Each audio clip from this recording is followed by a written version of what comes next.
Hello. Am I live? Oh, yeah, I can hear myself already. I'm gonna mute the stream.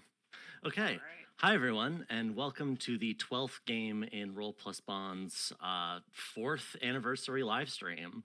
If this is your first time joining us, we're currently raising money for Trans Lifeline, a trans-led organization that connects trans people to the community support and resources they need to survive and thrive. I'm Wyatt. My pronouns are he, him, and I'm going to be facilitating the Wizards and the Wizards and the Wastes by Bats, which you can find at johnbattle.itch.io. Also, if you'd like, you can listen to the album they composed for it at nervesproject.bandcamp.com. The album is titled The Wizards and the Wastes, I believe. Yes.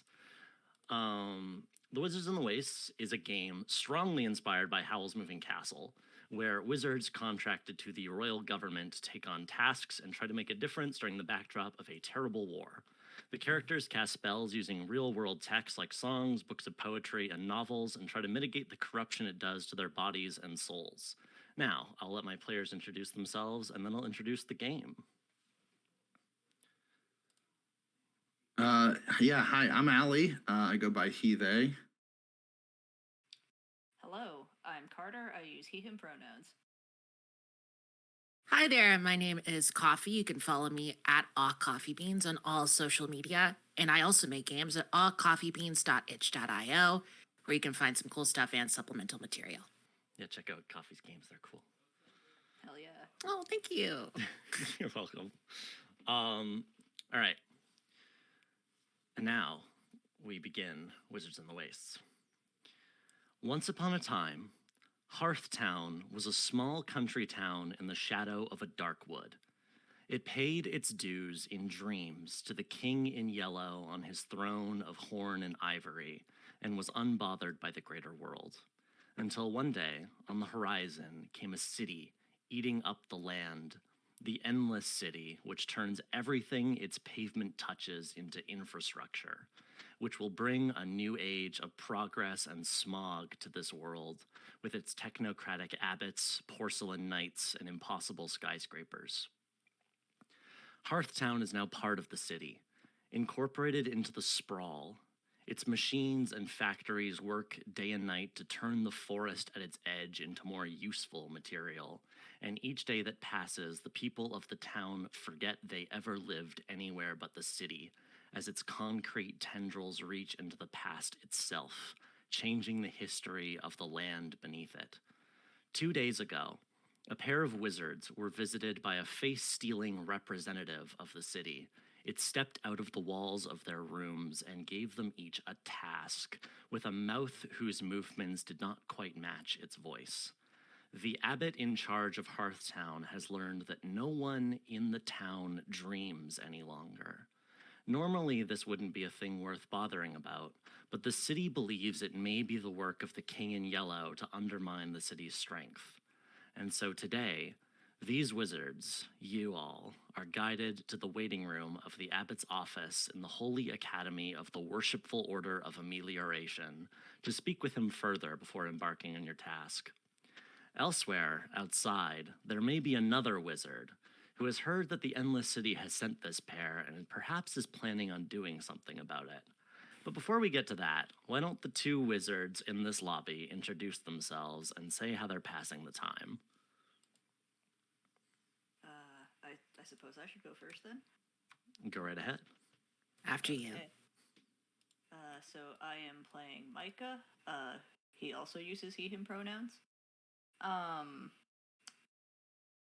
The most apt description I have of his appearance is what I wrote down on his character sheet, which is sparkly, handsome, and haunted. That's very good. He's... I don't know if you can like see the Roll20 icons on the stream right now. I don't think you can, but like right now I just have a picture of like Mr. Howl Moving Castle himself. Like just basically I've just gone all in. Anyway, he is... Oh, I think right now on the stream we're looking at Colleen's sheet. Can we switch to Micah's there on the bottom middle? It is the second one. Yes. Yeah, there we go. Thank you. Sorry, go on, Carter. Yeah, no, you're good. Yeah. So yes, from the stream, less Edward Cullen, more Howl Moving Castle, please. But yeah, he is sort of sprawled in a very well padded chair in the waiting room, sort of fiddling with his deck of cards.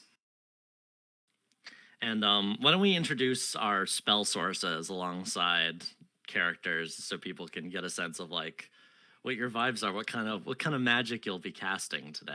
Yes. So Carter has such sick sources. It's so cute. thanks. Everyone's sources are very good. But yes, yeah, so further down on the sheet I have the spell sources. So my three sources that I've picked for my spells are 3 songs by the band Crane Wives. So there are 2 songs off their last album. One is Ribs, the second is Curses, and the third one is from their second album, and that song is The Moon Will Sing. I have very thoroughly annotated sheets of the lyrics here. I am good to go.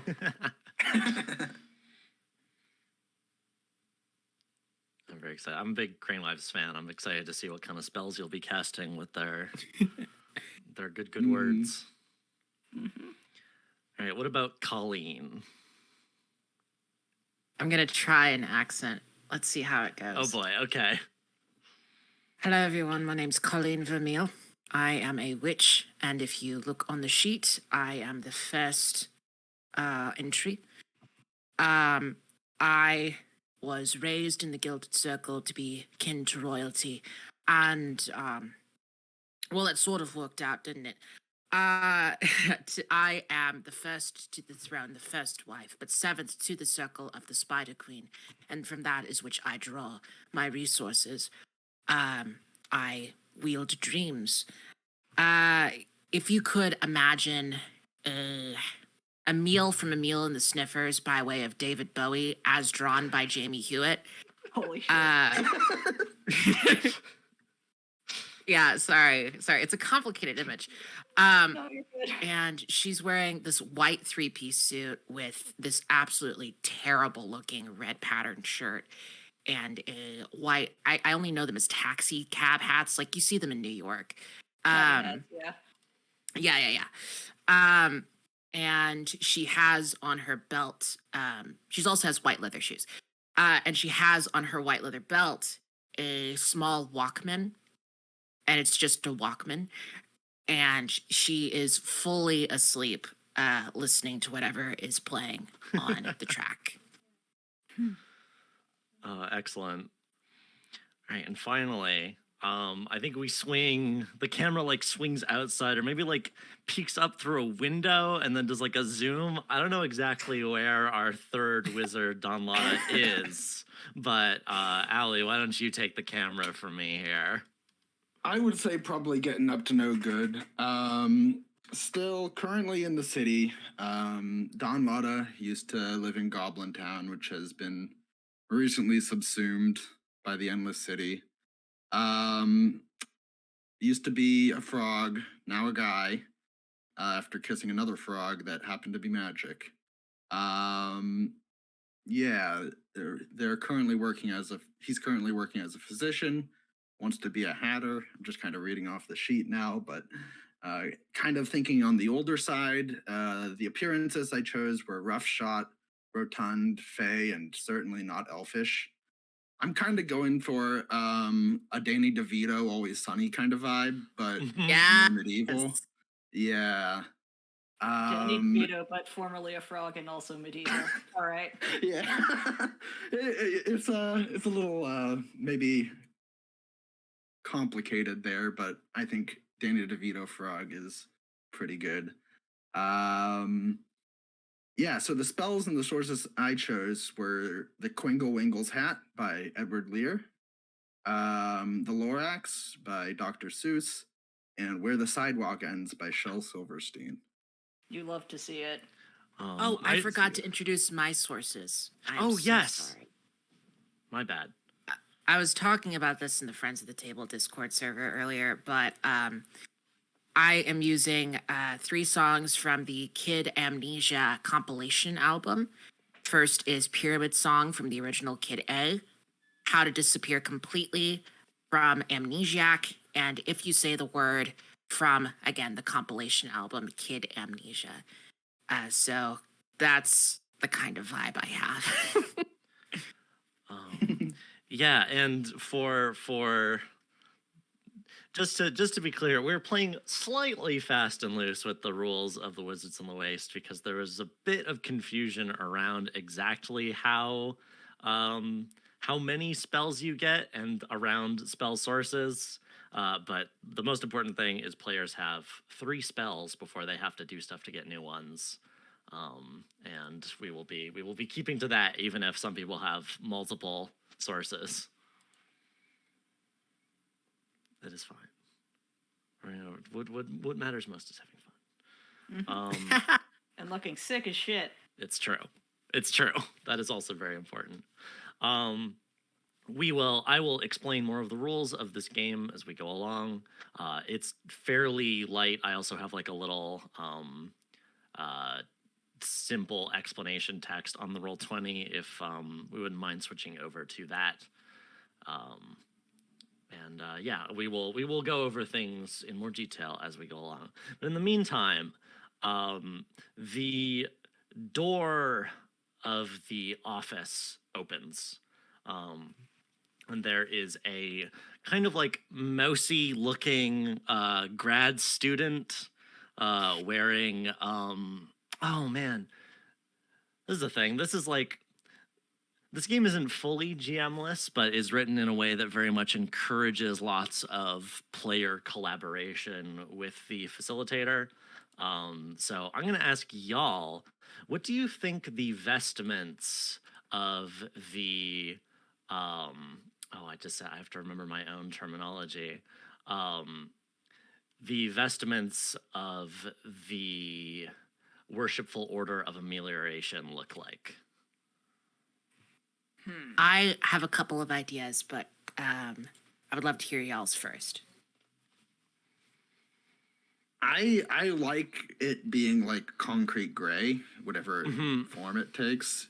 Just that very bland and also like sort of brutalist color, right? What does brutalist fashion look like? Well, I only know brutalism in like the context of like architecture, but what does a brutalist suit look like? I was thinking sort of like a 1950s Mad Men suit, you know, that kind of horrible, kind of dull gray with a big eye color white shirt, plain black tie. I think for this particular person, it is an ill-fitting suit. Yes, absolutely. He definitely looks uncomfortable in it. He like adjusts his glasses. I love the vibes of this place. It's just like, what if an entire university was just the business school students? Like everyone's wearing suits all the time. I'm sorry if you're a business school student. I don't mean to throw shade, but also kind of true though. Yeah.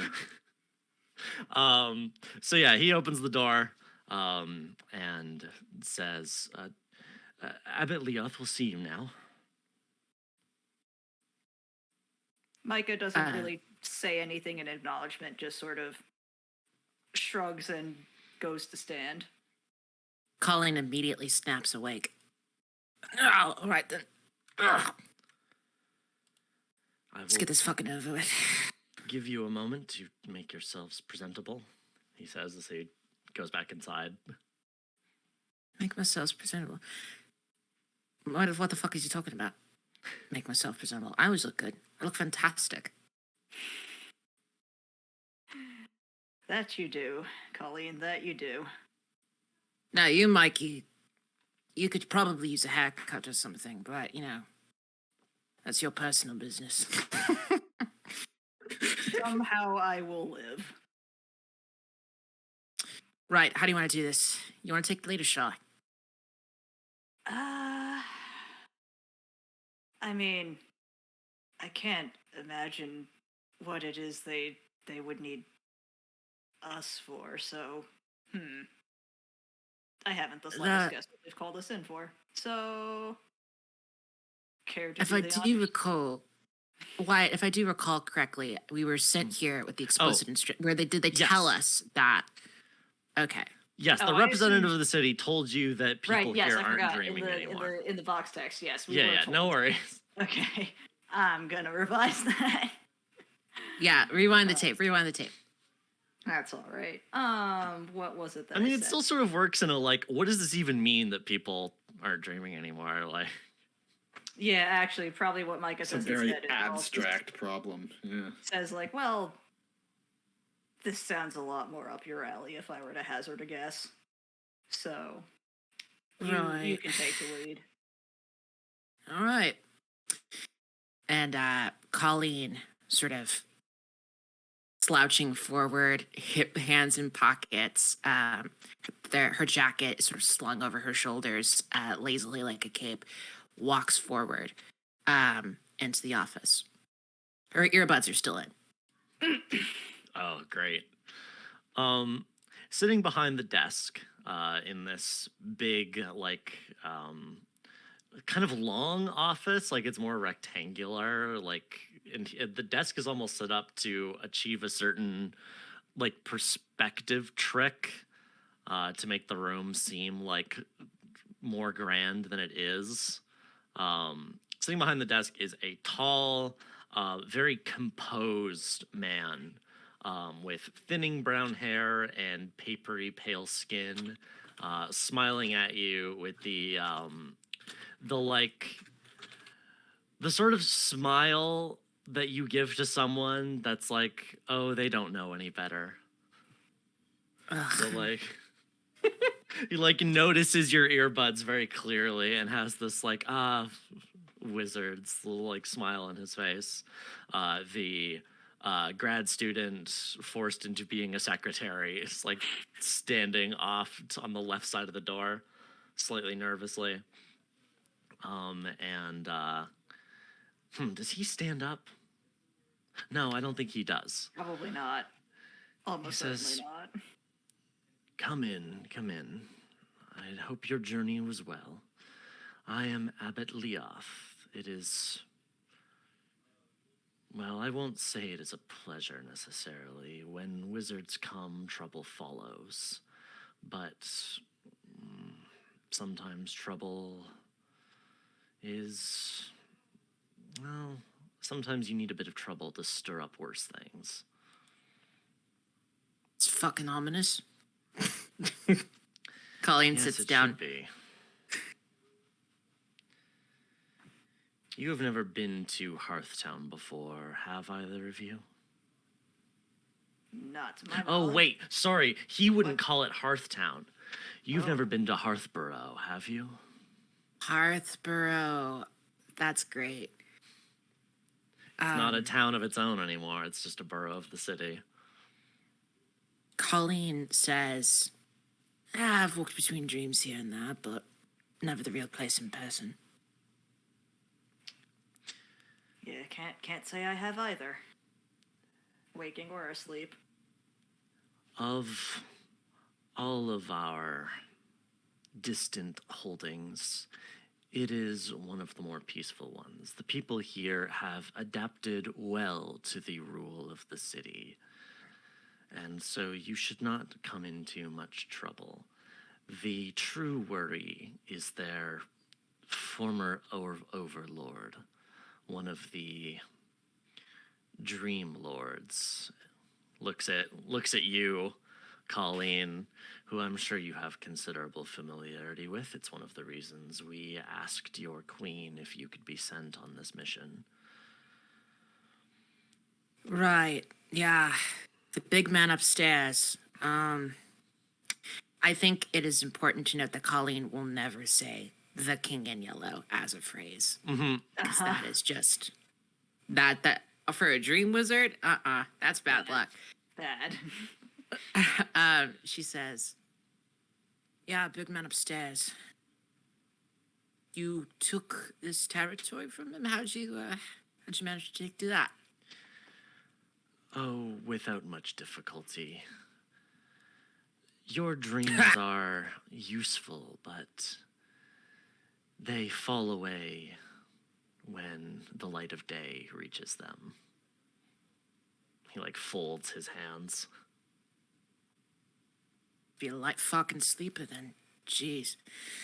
All right. So, Yeah. Oh, Micah, you what go. exactly do you plan on having us do about it? The people of this town have been. Sorry, the people of this borough have been reticent. We only learned recently that no one was dreaming anymore. I worry that despite the peacefulness of this place, there may be some who are still infected by the man upstairs, as you called him, by his tendrils. I would like you to do your best to endear yourselves to the folk of this place. See if you can get any of them to tell you anything, or if you are able to conduct research in another matter, more arcane than what I am used to. You are free to pursue that angle as well. The point is that I worry we may not have much time. It's clear that this has been happening for a while, and the plans of such beings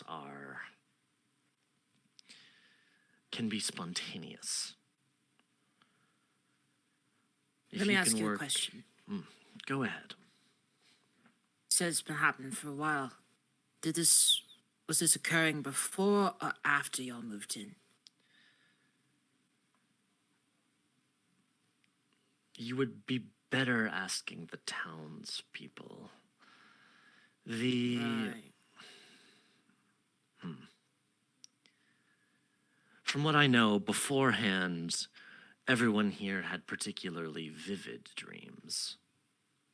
Of course, it's been a very long time since then. But dreams can linger in unpleasant ways. Right. So, let me ask you a question. Another one.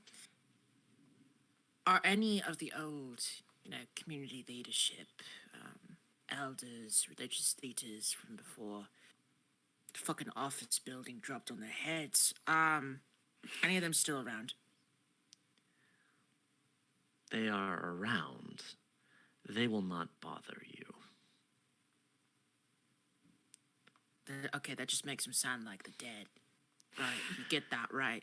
Are you aware of Can I what talk we... to them? Are you aware of what we do to anyone who resists the march of progress that the city brings? Yeah, you turn into a fucking office chair. He pats the chair that he's sitting in. Right, get off Any of the old leaders of this place who did not agree to our terms will not cause any particular problems. Right. Well, All right. That makes our job fucking hard, but You could petition the city to turn them back if you wish to interrogate them. okay. I think we'll see what we can find out there. Very well. I expect great things from you both. Have you ever known us to do anything less? Don't answer that. If you burn Calling anything gets up. down, the remuneration will come directly from your wages. Mikey, you didn't tell me you were getting paid for this. Micah shrugs. Right then. Colleen reaches out with one of her hands and says, "Is it best if we come up with any information to contact you after this, or shall we just fuck off then?" If you would like, you can bring. Oh, I need a name. Hold on. There's a good list of names in this book. I'm just gonna roll a D100. Oh, the big dice. The big dice. Big boy. 19.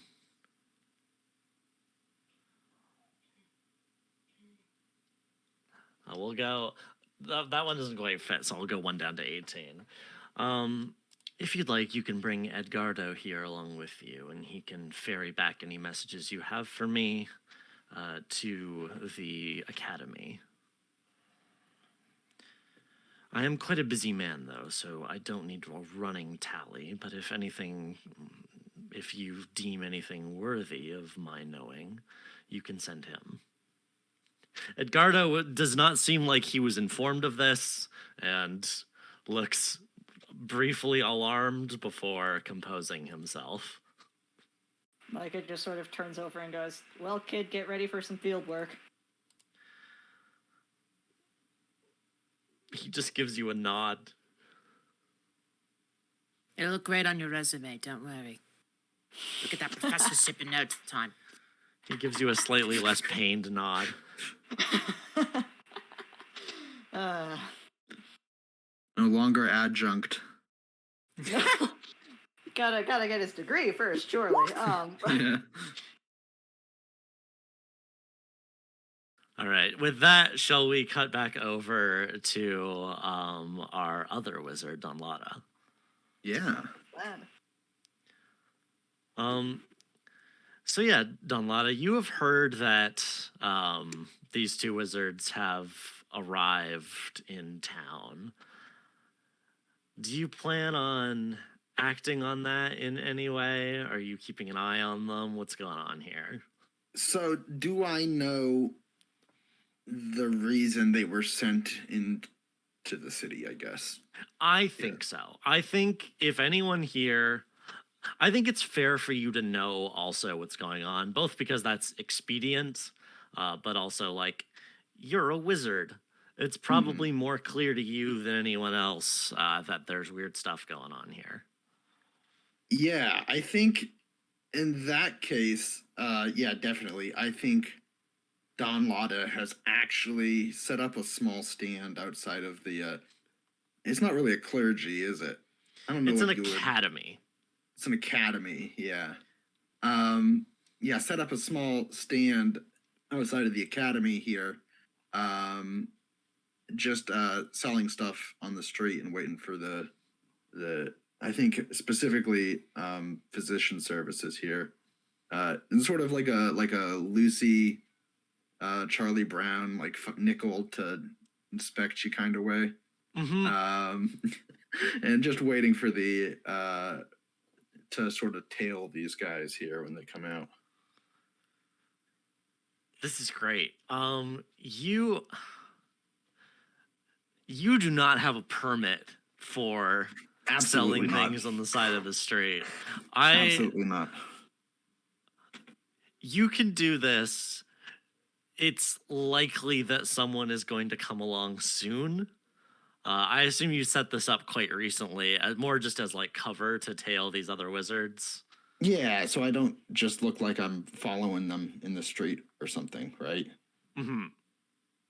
That was the plan. And also, probably to make a little bit of money on the side, but why not kill two birds with one stone, right? What are you selling? Like physician services, right? I like in my head, I'm imagining it's in the sort of way, like I said, like Charlie Brown, like Yes. somebody comes up to the stand But and like is the like, my psychology- yeah, back's yeah. been killing me. What's up with that? And I'm just sort of like telling them what they need, maybe offering some sort of ointments or something, right? Don Lotta, Frog Doctor. Frog Doctor, PhD. Maybe I not watched that show. PhD. Yeah. Okay. I think actually in this case, because I can think of a funny thing, this is going to work as cover regardless, but I would like you to. I think would like a roll here, or particularly a save against drawing too much attention, with the failure result being the harm noticed. Okay.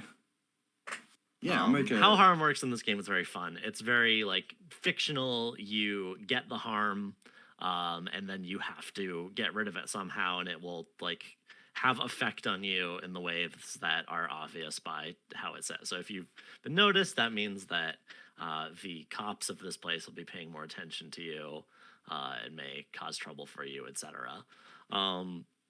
So how dice rolls in this game works is very simple.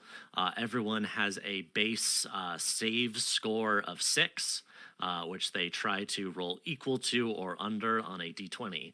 You may be going, wow, that's a really low number. That's pretty harsh. Yes, it's because you're all wizards, and the thing you're best at is casting spells, which you do not have to roll for. But any mundane actions are going to be a lot more difficult, because that's not what you specialized in as people in the world.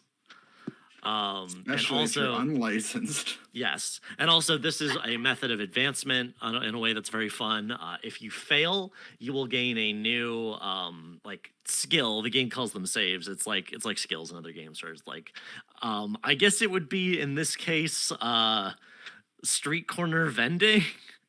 And then we could maybe make it a little bit more broad than that. Just like you could call it like obfuscation or like disguises or something like that, because that is the core of what you were doing here. Or you Yeah, could, like, yeah. turn it into like something to do with like relating to the people here, because like you're doing them a service. Yes. Well, that's true too. Yeah.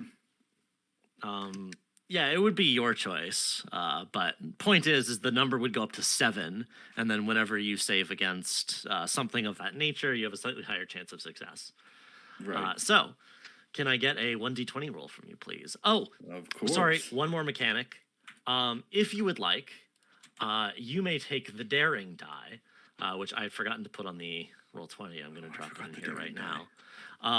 If you take the daring die, you get to roll 2d20.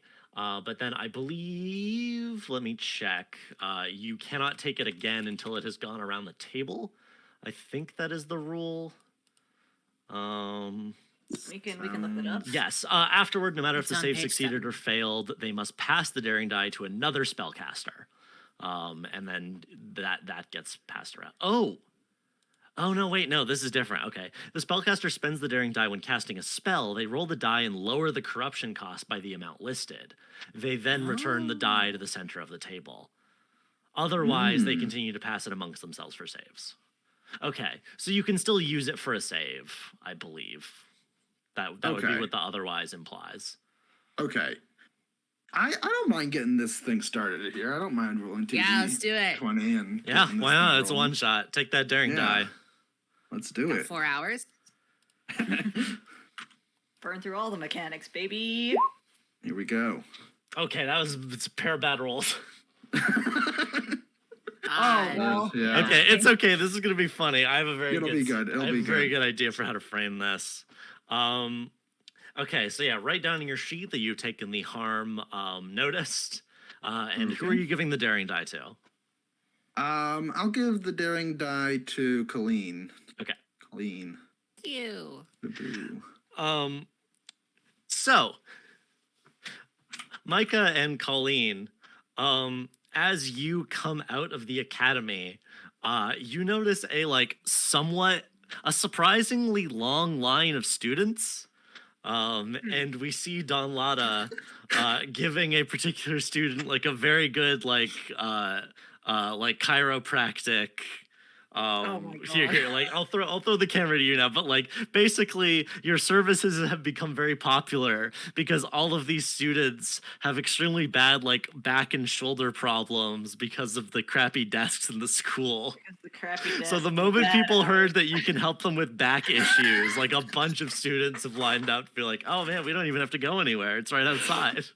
I think Don's talking to his students like, no, yeah, trust me, buddy. It's not genetic, okay? You just got that crappy their chairs here aren't very comfortable because of all of the things that go into a chair. You just get yourself a better. I just take this little potion, this little salve here, and next. Thank you so much, sir. He scurries away. Next person comes up. I think it's Colleen. Colleen has wormed her way to the front and says, and she, I think she produces at this point a small little cylinder from her pocket. It just looks like a cylinder. And she takes it into her mouth like a cigarette. It's a vape. And she starts vaping and she says, "Are you a medicine man?" Yeah, something like that, I guess. Thank the fucking queen. All right. And she turns to the other students. Go home. I need to talk to this guy. What? Like lots of angry muttering. Like, on whose order? Fucking order. Just go home. Jeez. All right. Come on. Start waving away. We're, That we're was free wizards, money we're right wizards there. of the employ of the Endless City. Clear out. Come on. Okay. I was gonna say, like, is this maybe a save against the harm student animosity? But I think when Micah says that, and like the students get a closer look at you, like the quick like whispering of like wizards, there's wizards here, like quickly spreads amongst them, and they do start to back off. Oh, just to go back a second here. So I get a bonus to my next save. No, if because you I- did not fail. Oh wait, no, you did Oh, fail. Sorry. failed. Yes, you You did do. fail. Yes, sorry. This is Okay. roll I one, flipped it yep. because the failure is you succeeded too hard, which makes me Yeah, upset. I- Like I- everyone's I- been talking about you. Yeah. I think. I So think yeah, Colleen. Oh yes. you get a save with a specific fictional trigger. Did you want it to be like physicianing? See, I think that would be interesting, but I think the real thing here was getting a customer base, right? Or at least these people, if they are to the point where they're going to be like, oh, what the hell when they get like shooed away, they're dependable customers, right? So I think Mhm. this is like forming a bond, right?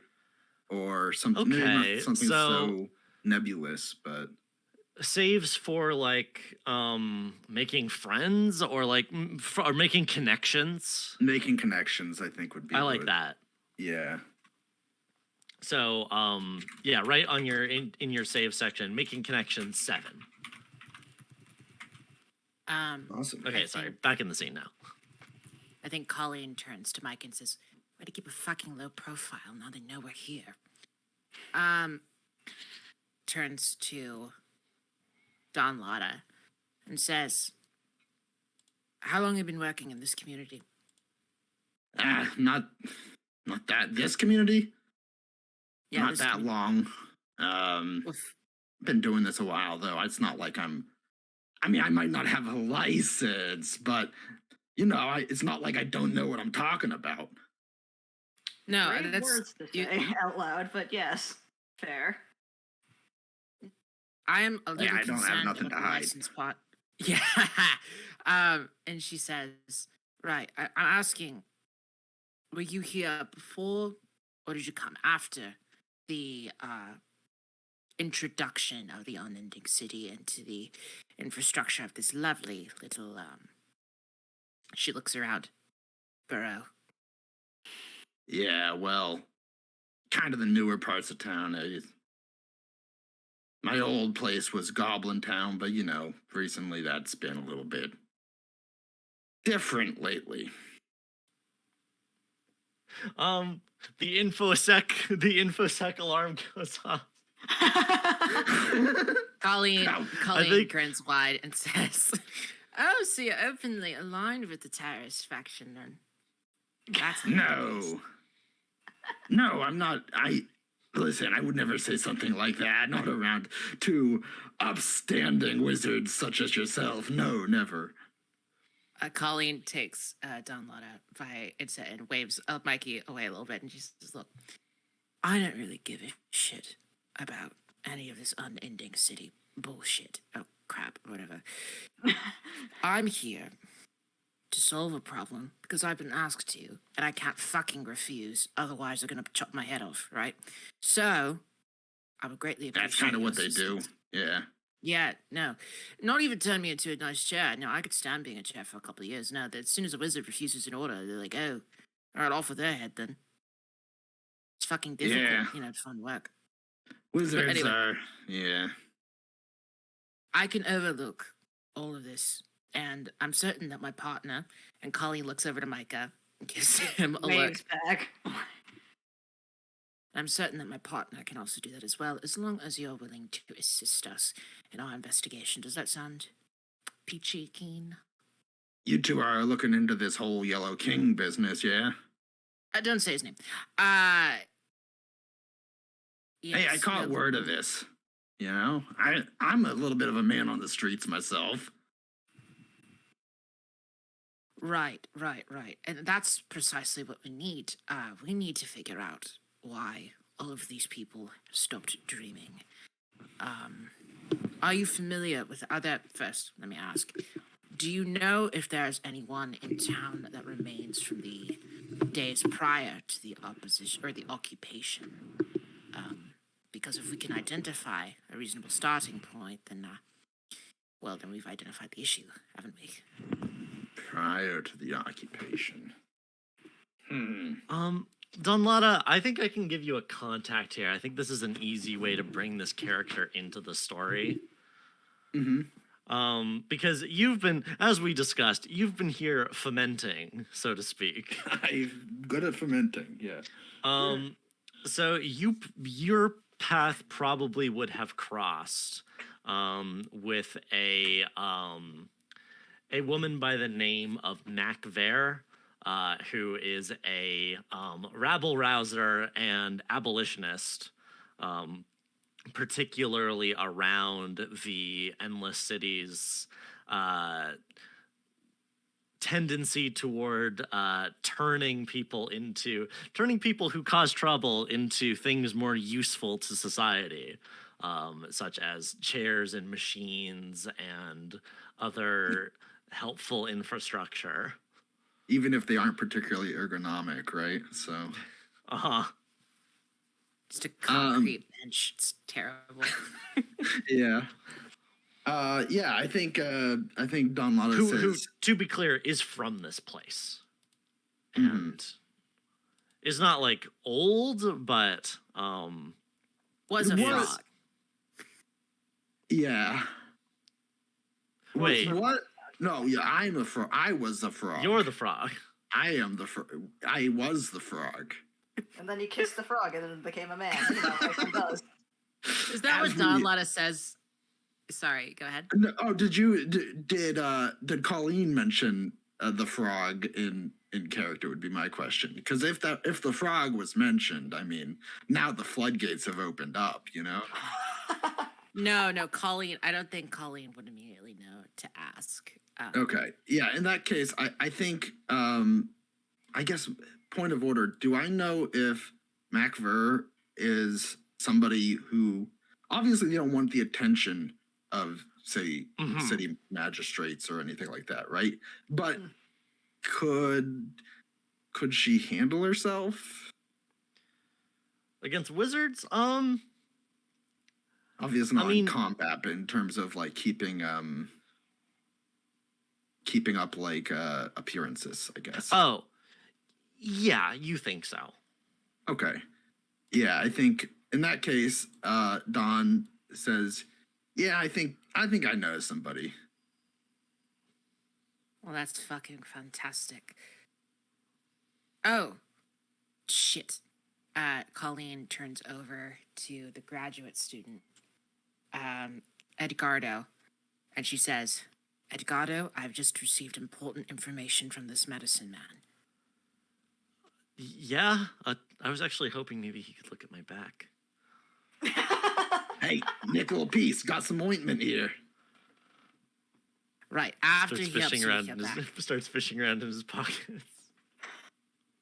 Edgardo, I have an important task for you, okay? He nods. This medicine man has told me that there have been some suspicious customers walking in and out of the. What's the nearest bar around here that I can see with my eyes? Well, it's something to be with cats. I guess just the cat's paw. Can it be the cat's meow? Sure, it can be the cat's meow. Cat's Okay. cradle. Yeah. You gotta try their house logger, the Ninth Life. Hmm.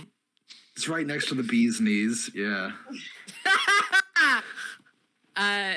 She says, right, I've seen some suspicious customers that have been walking in and out of the cat's meow, right? I need you.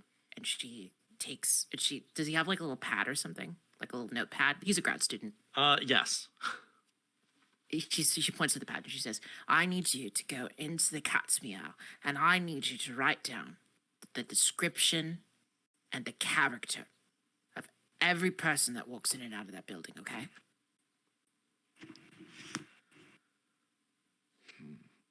I think this just works. I think he is not. Something.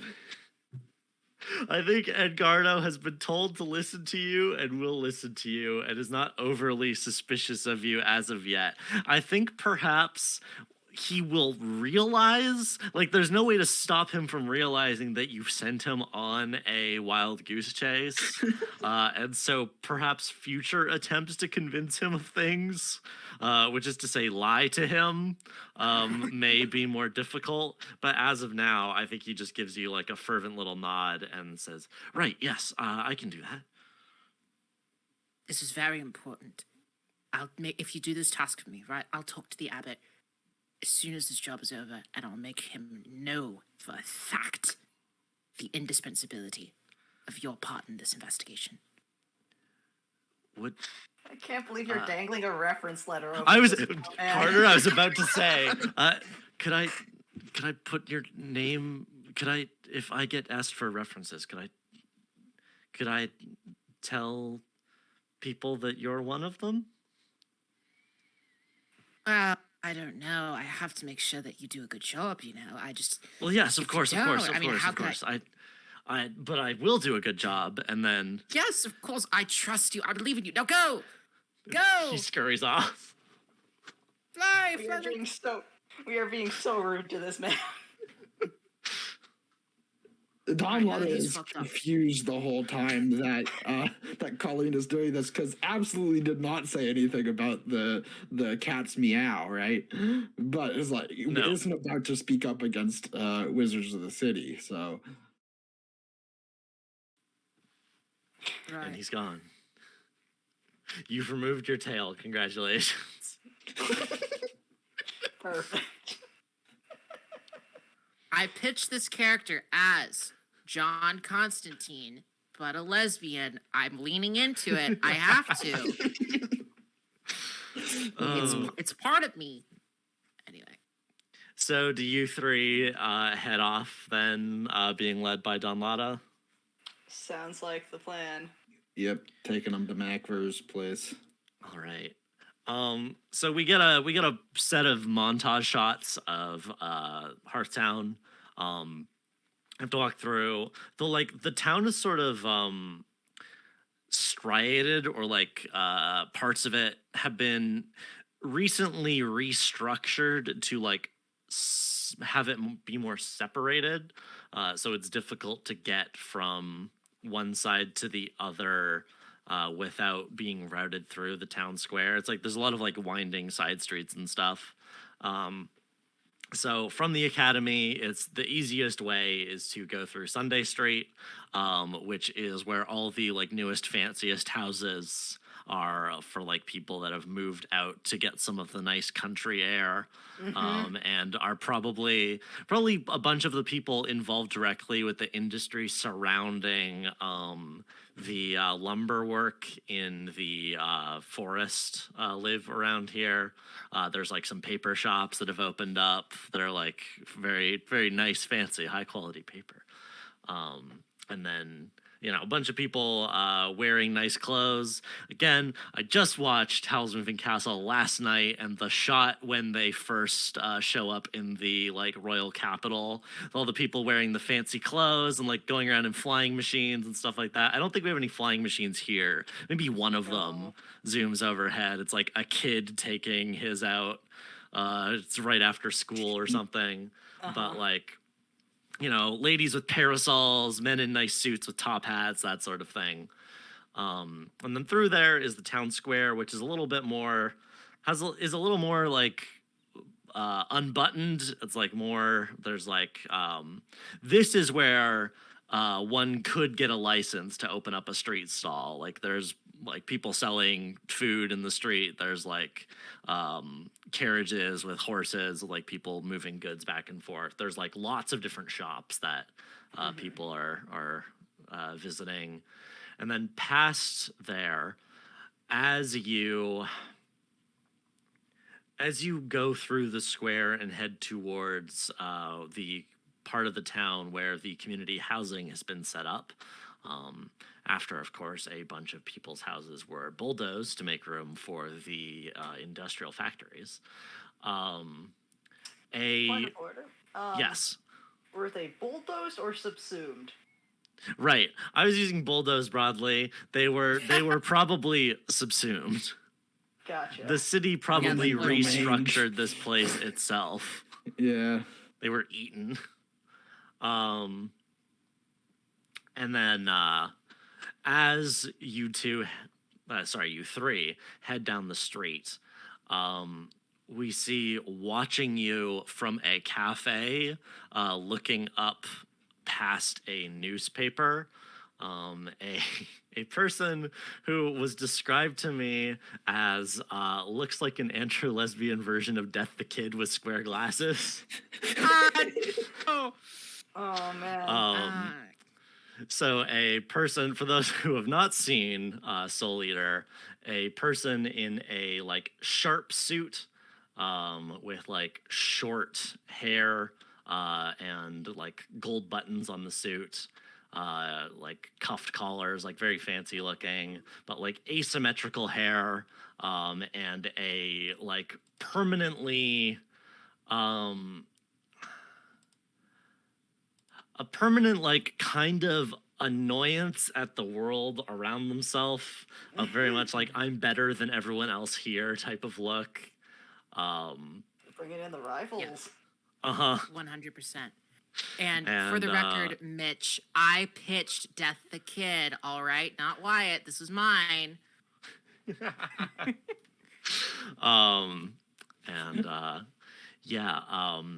Louisa, third wife of the Spider Queen, second to the throne, catches sight of y'all, and we see him quickly down his coffee and put the newspaper down and stand up.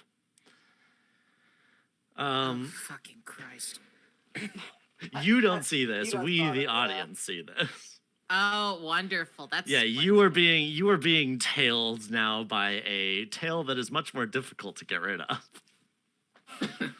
Okay. What was I going to say? Remind me what Luis's pronouns are again? They, him. They, him. Gotcha. Yeah, I will. I remember there were two sets, but couldn't. Yeah, I'm putting that in the Roll20 chat.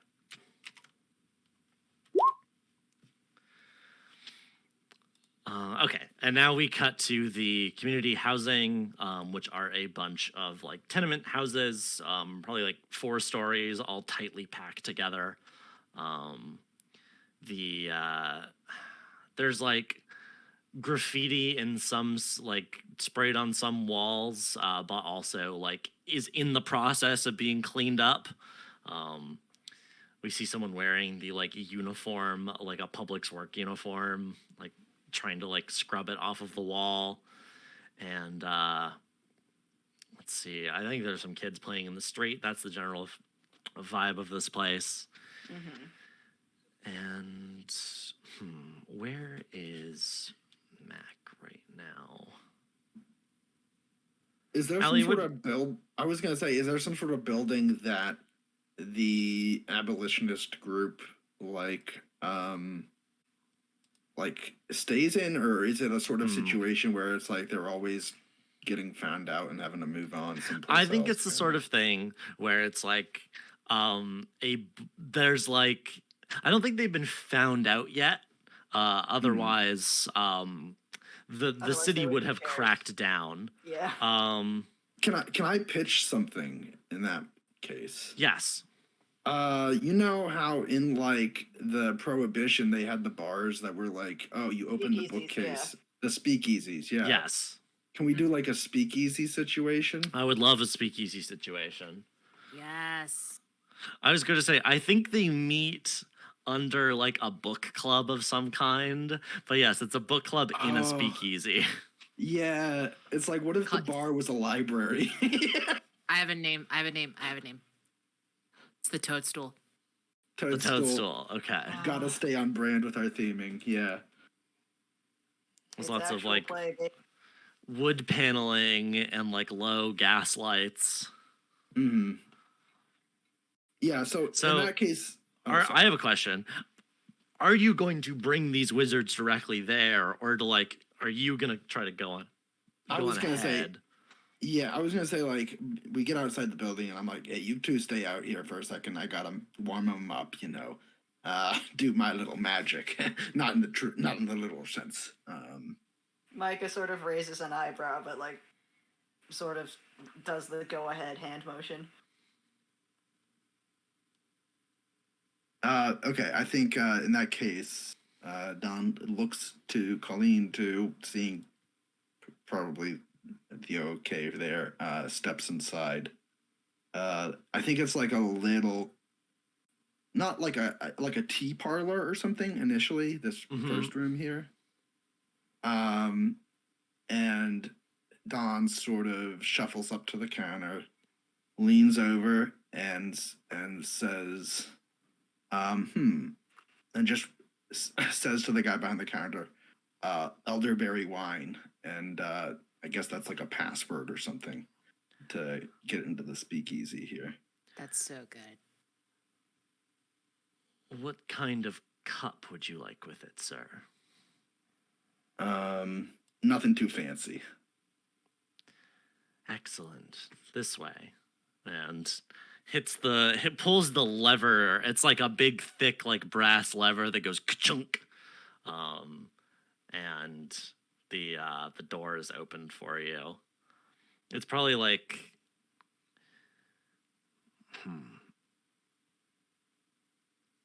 I wonder if it's like, where do you think the trapdoor is? Because it should be somewhere that's like you could like slip Hidden. into while some people are in the bar. I have Yeah. a suggestion. Oh, sure. Go for it. I think in the back there are like loads and loads of barrels of like wine and stuff. And if you turn the knob a particular way, you can just walk straight between them. I like that. okay. The secondary place. Yeah. Instead of being like a trap door beneath, it's like a secret door. So he like unlocked it for you back there, and then you can go back and turn the knob. Yeah. And I think, also, it just happens to be the same hall you go down to go to the bathroom, but you hang a right instead of a left. So it's like it's not suspicious for you to just walk out. It's like, oh yeah, I just have to use the bathroom. People go this man, way. that guy has been in the bathroom for 2 hours. Is Uh-huh. he okay? But yeah, I There's think another one dead. I think steps into this speakeasy space. Yeah, like you said, wood lined books. I think some soft lighting. And I assume Mac is there. Yeah, we What's- could say what's Mac Mac up is to? Mac is here. I don't think they're having a meeting right now. I think Mac is here. Like Mac comes here to write also, or to like plan stuff. And Quick question: do you Yes. think they're the sort of like resistance cell that does like pamphlets? yes, Zines. absolutely, is in the process of like right. pasting together a zine. Yes, exactly. Yeah, we see this is where we see McKellen Mac Ver, who has short, messy blonde hair, a newsboy cap, suspenders, light skin, and faint freckles. She has a like very determined expression on her face. She is like gluing. So she looks like she's probably in her like late 20s, early 30s. And she looks up when it's like hard not to hear you come in. Hey, Mac. Hi, Don Lotta. What's up? Are you busy back here right now, or is it kind of a slow day? I'm not busy. Oh yeah. Work continues, right? Anyways, I got a couple of visitors early today. They're you heard about this whole dreams thing, yeah? Keep your nose on the ground. Well, yeah, I mean, I haven't been. We've been trying to keep quiet about that, though. Not that I'd necessarily welcome the king's return, but it's better than these assholes. Hey, it's not like I disagree with you, okay? But Speaking of these assholes. they're wanting to get the king thing somewhat under control, at least, and Oh, wait, the city sent people to deal with that? yeah. Someone snitched? I guess it was only a matter of time. In this city, there's always just a matter of time. Wyatt, can I make a suggestion? Or Yeah. can I use? I would like to do something in this moment. Yeah. I would like to use a spell. Oh. Okay. Oh. It's How to Disappear Completely by Radiohead. Uh-huh. I'm using. I wonder what you're gonna use that spell to do. Specifically, I'm using the line. How to disappear completely? No, I go where I please. I walk through walls. I float down the Liffey. Uh-huh. And emerging out of a shadow, and I'm just going to cross that off, is Colleen Vermeil. And she says, well, I wouldn't say that we're all here on behalf of the Unending City, but certainly interested. Beautiful, perfect. Okay, so the spell works no matter what. So we will leave that like that happens, but a spell has cast, which means it's time to engage with the rules of the game. So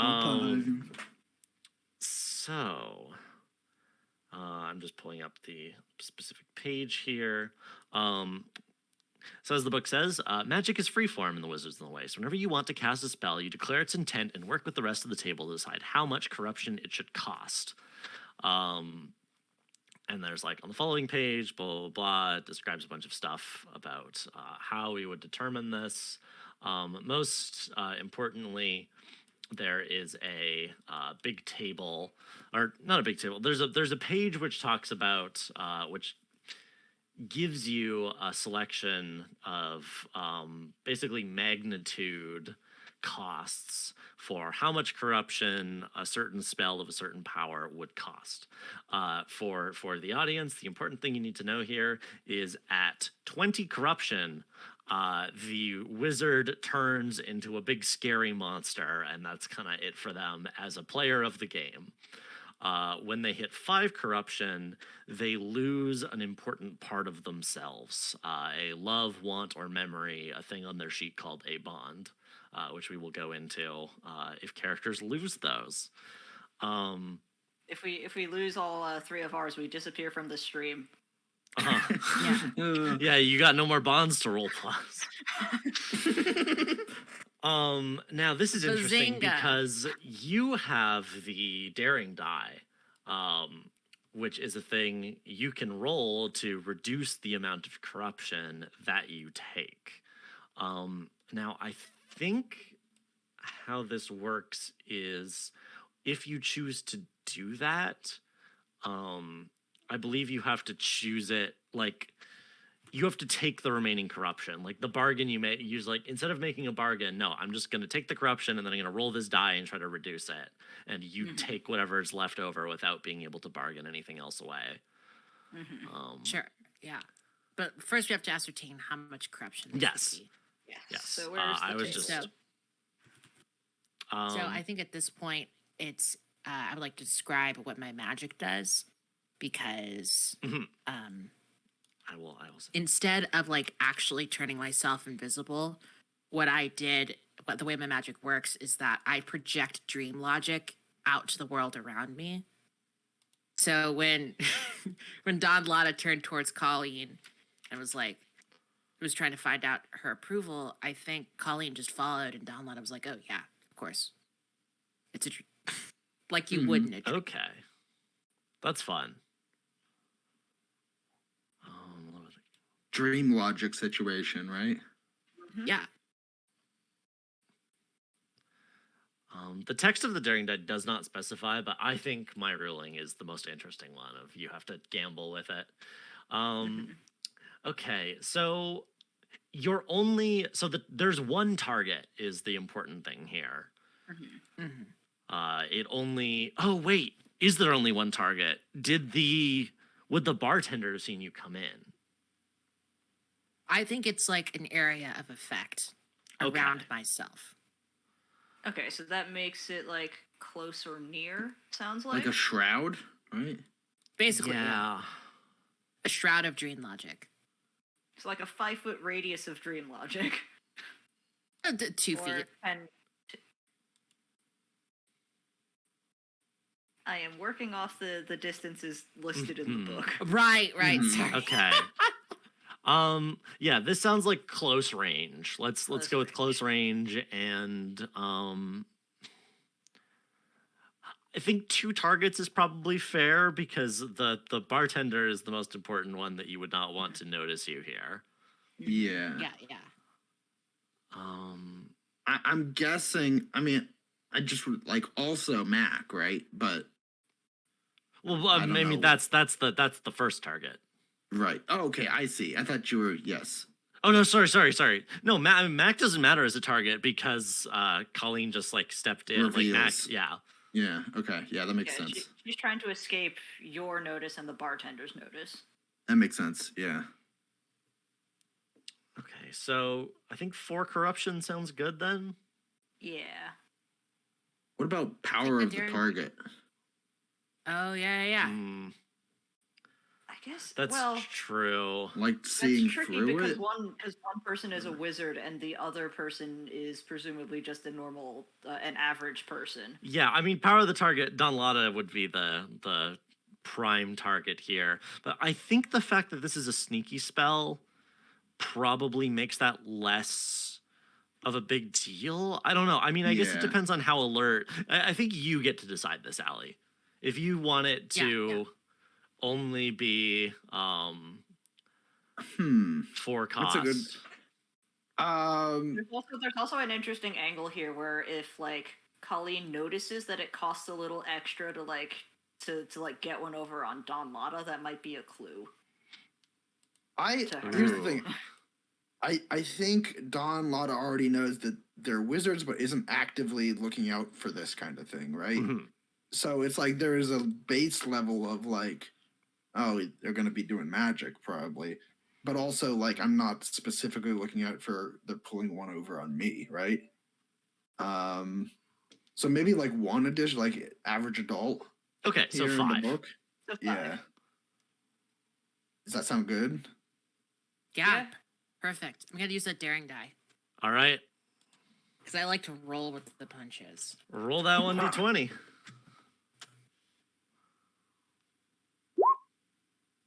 Shit! Okay, so take you 3. take 3 corruption. All right. Oh, that's a rough one. Oh, that is a rough roll. Hey.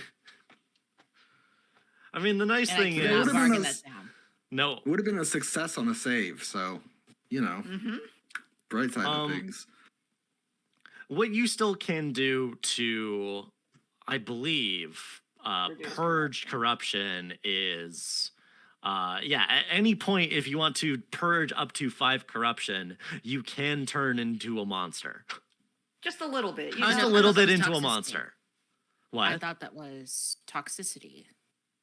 No, toxicity is different. Toxicity is when you spend time to brew a spell into a potion. Your sorry. your body Um, becomes animals when you get too much Yes. toxicity. Okay. Like the first thing is that your kidneys turn to toads. Yes. So, As you may have guessed, casting magic is kind of fucked up. Yep. yeah. Okay. So But, if I were, go if I were to use monstrous stuff, I'm looking at the table right now. It's based upon the number of times that I would use a monstrous transformation, and not the amount of corruption that is expended. The amount of corruption you expend is how many like monstrous things you have to do before you go back to normal. Okay. In that case, then I would like to take on, because I turn into a blackbird. Do you wait? Do you want to do that right now? Because you could do it later. No, I'm doing it right now. Okay. All right. All right. I mean, it's just gonna definitely going to make it. immediately It's turn definitely black. going to make an effect. Well, you're certainly going to look very intimidating when you go Yeah. down Exactly. Yeah. Yeah, it's so when I expend 1 corruption point in this manner, I take on a feathered face, and I hunt prey. Or Okay. stalk prey. So I think that's pretty in line with what I was doing earlier. So you're spending 1 So, corruption. but I'm gonna be, yeah. So I'm Okay. down to 2. And Do you want to describe more about what your bird face looks like as you step through the wall and probably terrify the shit out of Max? Yeah, I think instead of 1 big bird, not Big Bird the Muppet, but instead of one large big bird, instead of one it's- large no, bird. if I were to go full corruption, or like I were to go full all the way there, I turn into a horde of birds. Turn into like a flock think of what it- yeah. Ooh. Yeah, so as I step through the wall, a bunch of birds fly off the shadows projected off of my face, and a few feathers remain. Okay. Mm-hmm. I think Sorry Mac to like interrupt. okay. The first thing that happens is there's the sound of Mac's chair falling over as she like stands up so rapidly that she knocks it over, and she has like taken multiple steps back, is pressed up against the wall, and has pulled out a switchblade. Oh, be more careful with those chairs. That could be one of your friends, don't you know? Oh, it's fucking rude. So, was Dawn facing the other way when you revealed yourself? And like Yeah, I turns think I around keep- and is like, Yeah. sorry, Go ahead. No, go ahead, please, Yeah. please. turns around and is like, what the hell? Colleen holds up her hands in a sort of relax, I'm unarmed measure and says, "Come off it now." All right, You I wizards come in are peace. fucking crazy. Right, except I'm not an unending city wizard. I want to make that absolutely clear. And she picks up the chair and sort of swivels it around and does the cool substitute teacher pose where she Oh my sits God. maybe backwards. So you folks like rap music? You can't do this to me. Uh, And she says, "My boy upstairs, Micah, good kid, but a cop, right? I'm not a cop. I think you would know me more as a witch of the Spider Queen. Now, does that change your opinion about sort of exchange of ideas that we have going on here?" Takes a hit from her vape. You're still a slave to royalty. Wouldn't go that far. I mean, I don't think it's very nice to call your wife that kind of name, right? Can you go back on the But, contract that you signed? Look, kid, we're not here to talk about the politics of marriage as an institution. We are here to resolve your little problem. And I would preferably like to do it in a way that doesn't get the unending city wrapped up in a conflict with a fucking dream lord. All right?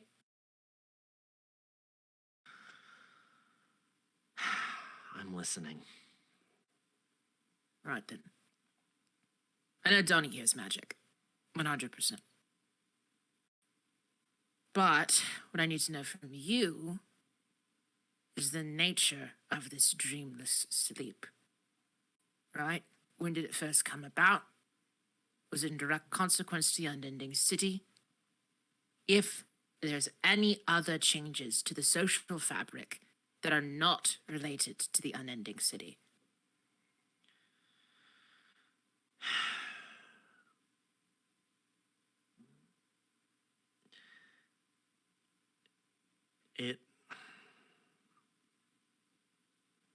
I don't know what it is.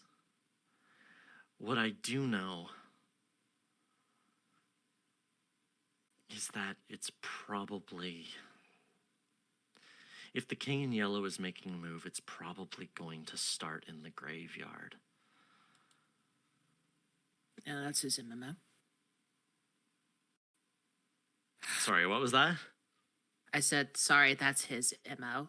Oh, sort of. I don't know how much we've lost. I've been trying to hold on to it. But I know that when I think back on my childhood and I see these houses here and I see the factories, I know that's a lie. Because I know that I grew up in a house with my dad's.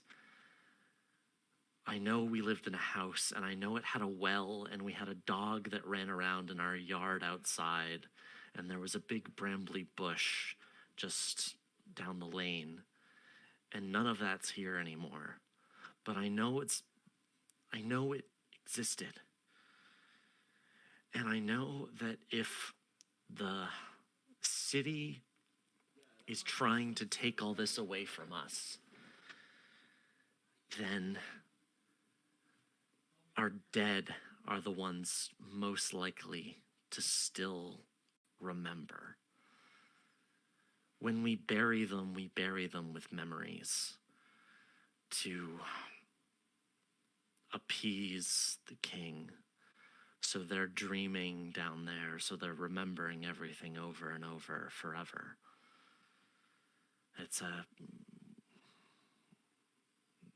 I'd like to think that they're at peace. But if the city is disturbing even their reveries, that would be where the king, it would be through them that the king makes his move. Because they're the ones that, well, that's all they do is remember.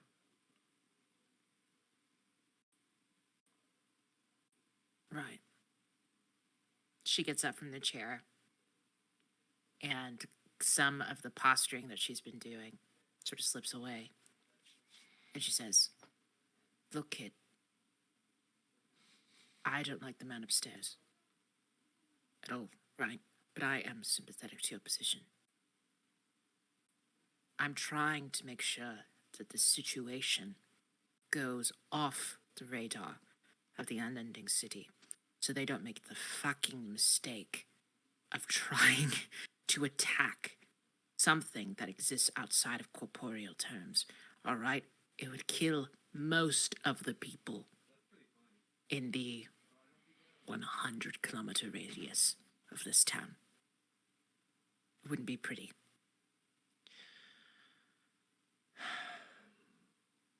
I know.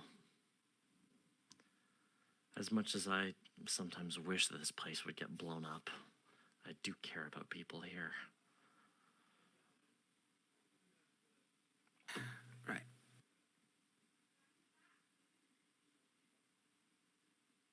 Places used to be here too, you know, so. Dawn, she turns to Dawn. We came down here. In fact, I came down after you, and well, your contact wasn't there, weren't they? In fact, they had skipped town the other night. Dreadful stuff.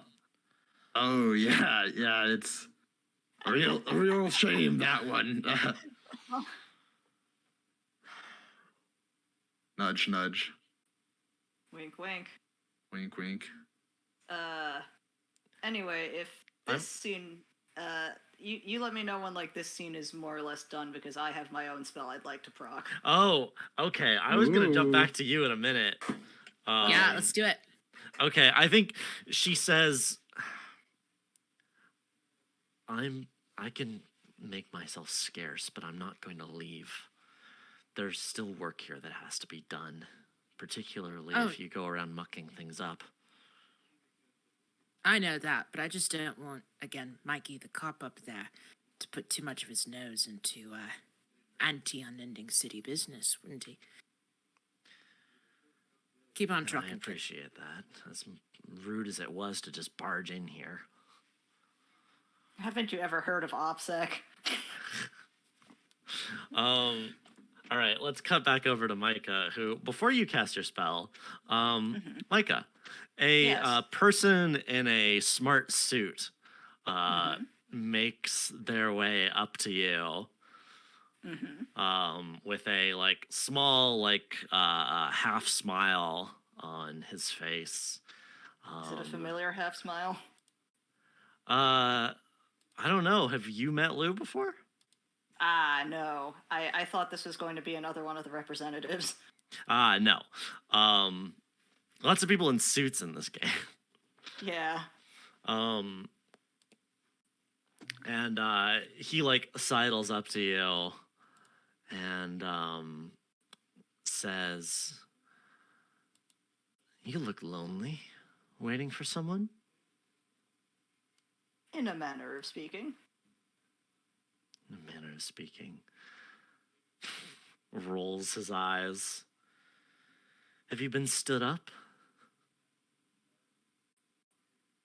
I believe my companion should return in some time. What? Oh, well, would you mind some company in the meantime? Lights a Potential. cigarette, offers you one. Micah just sort of glances over to the door to the bar, glances back, and then just takes the cigarette. I got time to kill. Why not? None of the business I'm on is too time sensitive. Business? What kind of business?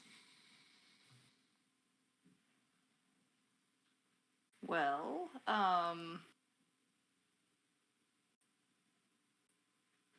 I take it I take it you're familiar with some of the recent developments in this area. I've just come to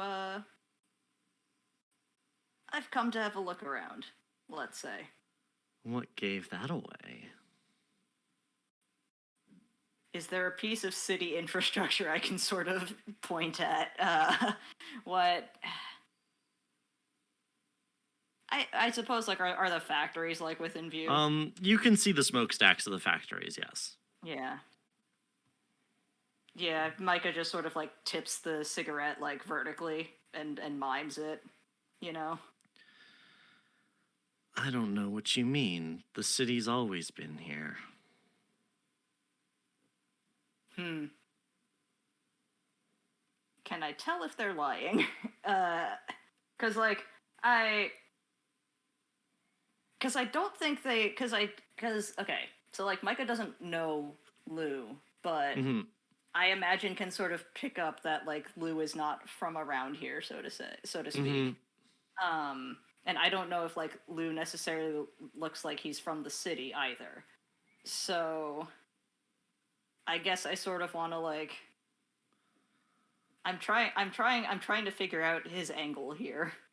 Mhm. Mhm.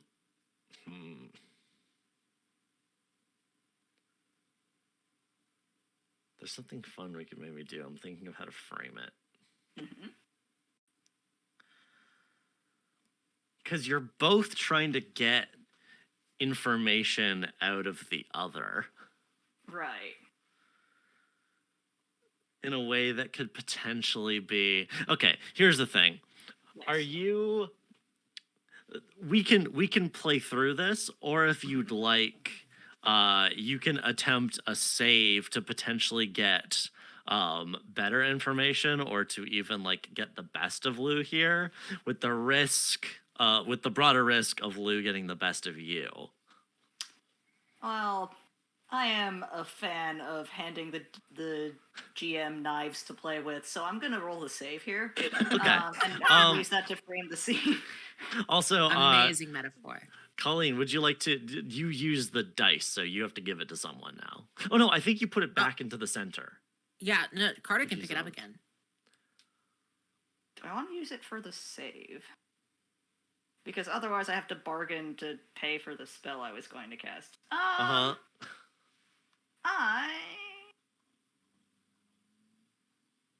Let's be cheeky. I'll take it for the save. If that's a thing I can do, right? Yes. The spellcaster spends. Then they return to the center of the table. Yep. So it's in the center of the table, and now you've taken it, and then after this, then you give it to someone else. Okay. So 2d20. So the specific harm you are saving against here is how do we phrase it? Blabbed, or like or like I'm thinking about not to like drag in even more systems, but I'm like thinking about like the way strings work in like certain Powered by the Apocalypse Yes. games. Yeah. Yeah, how do we phrase that? Like loose lips or something, or Exposed. Mark, like a mark. Or Oh no, Mark showed up. Not Mark. I'm looking at example. I think there's.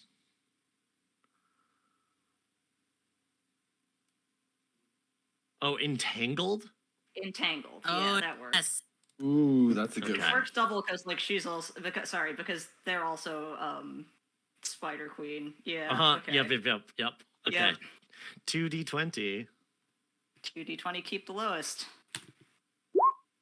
Oh, you Hey, love to nice. see it. Nice. Hey, Yes. that's a success. Okay, who are you giving the dice to? Who hasn't used it yet? I think has everyone used it? I Yeah, believe everybody's everyone's so. used it now. Yep. Okay, then I'll pass it back to Don Lotto for the time being. All right. So yes, you can tell that he is lying. Mm-hmm. Okay. How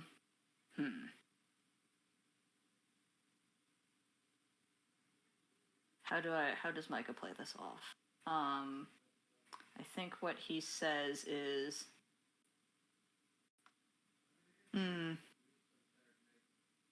yeah, well, it's funny how quick things can change.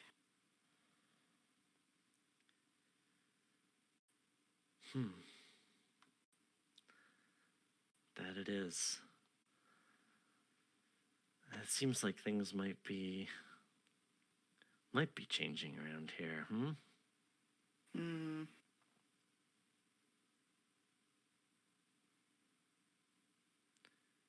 Are you? Plenty of interesting things to come and see in any case. All right.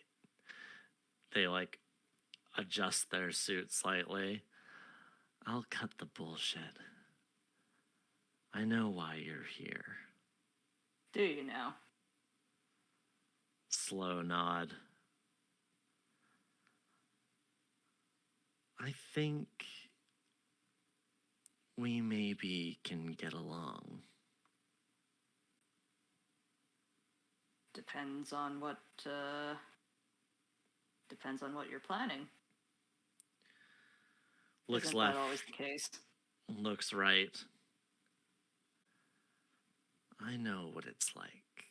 Well, of course, I have a lovely wife. It's a little bit different for me, but I've spoken to other wizards who have given up their freedom to such and such kings and queens, and you don't even have the prestige of saying that you're devoted to someone royal. You're more just a glorified civil servant. And I know how Oh. much all wizards strain against the fetters of their captives. So how loyal are you to the city, really?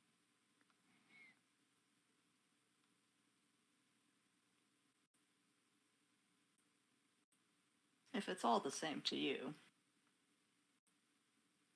I was hoping someday to live somewhere I could have a garden.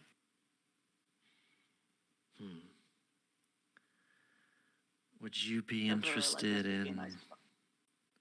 Sorry, go on. I said, which is, you know, why I came down this way. I thought this would be it's a very calm burrow. Still got trees. Well, it won't be calm for much longer. Unless you give me a hand with something.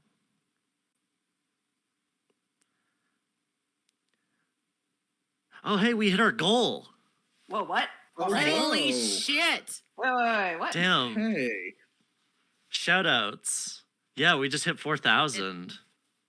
It's the power of lesbians. What can It's I true. say? Power of, like, it's Brings the us all power of, like, together. it's the power of lesbian intrigue.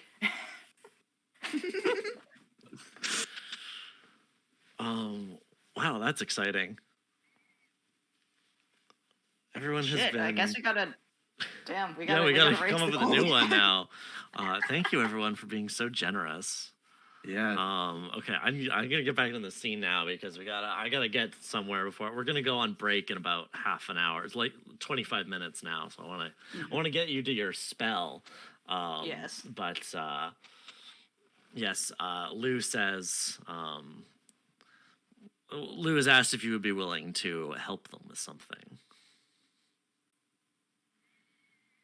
For Micah, I think it depends on who they're working for. Which, like, I assume, like, most people know, like, what I Spider think, Queen wizards. yeah, he was trying to hint at that, like Yeah. the wizards who get their powers from marrying somebody. That, as far as you know, there's only one faction only where one that that's the does that. case. Can I Mhm. also propose something? Yes. Mhm.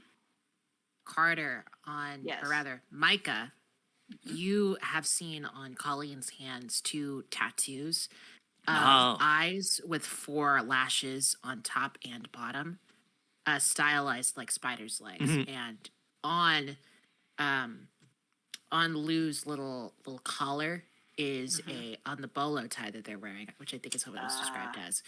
There's a little tie clip that is fashioned in the same way. Perfect. Mhm. Oh, my dogs are upset at something. Oh no. Okay. I think I'm gonna roll with this. I think what Micah says is depends on what you need help with.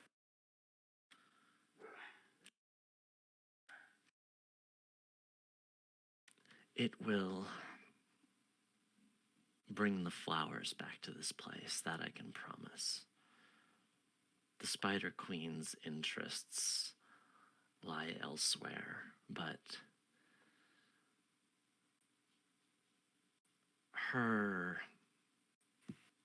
she is not as aligned with the city as she may seem. We could bring freedom to this place and let the flowers grow once again rather than all this terrible smog.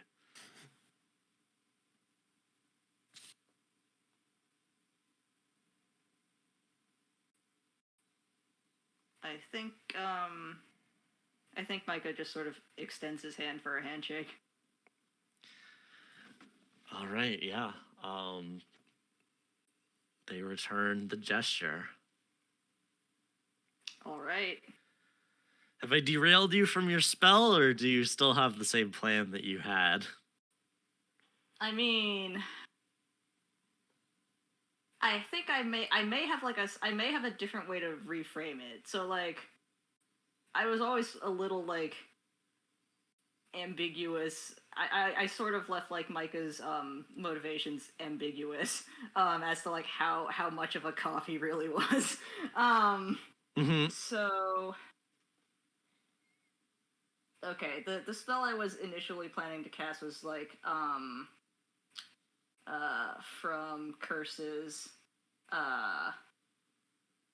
and the passage was, "This tired old machine is a rumblin', singing songs to the secrets behind my eye," with some vocal flourishes in between. Mm-hmm. But point being, I was basically going to make like an independent like info gathering construct. Oh, Yeah. Damn. that's cool. So like, now the question is where I'm going to send it and what sort of information I'm going to send it to get, because there's a way to twist it such that like it can explore dream realms, because behind my eye can mean a lot of different things. Right. Yeah, I might recommend saving that. Saving that? I'm gonna save that then. Because the thing that will soon be revealed here, I think, okay, so you shake hands, and they say, "It will be better at nightfall, but in the meantime," looks quite intentionally at the spot next to you. "It seems like your companion may not be coming back anytime soon. Why don't you come with me for now and we can have a little chat about some things?"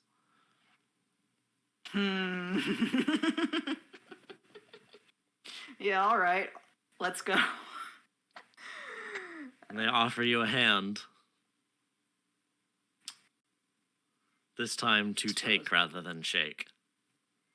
All right. And Micah takes it. And off you go. Who has two hands?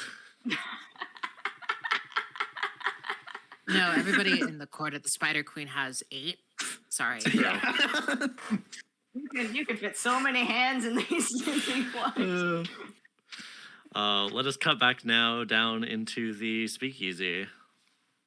Wyatt, Their eyes, yes. can Colleen detect when somebody has stepped into dreams, which I assume is what Lou just did? No, they're just walking. Okay, great. Awesome. Lou is not ostentatious in that matter. Listen, you only cast spells when you really need to. Yeah, that's what, man. I was planning on doing that for my character, but the opportunity to just walk out of a shadow, it was just too. It's It was it's a it- one shot. We should walk Yeah. out in as many shadows as we can, right? It communicates a lot about your character. Yeah. Listen, we only have so many hours in this game. Like, It's true. cast spells when you can. Right. If we're not using magic spells for very petty stuff, Are you truly a wizard? are you a wizard? All right. So we're down in You the know. basement. I think Don's like, so Mac, you think the graveyard then? That's the place to start, or what? Yes, that's exactly as you said. It's the place to start. It's if something's happening, if this isn't just a fluke or some illness the city's brought on, that's where you want to go. Perfect. Great.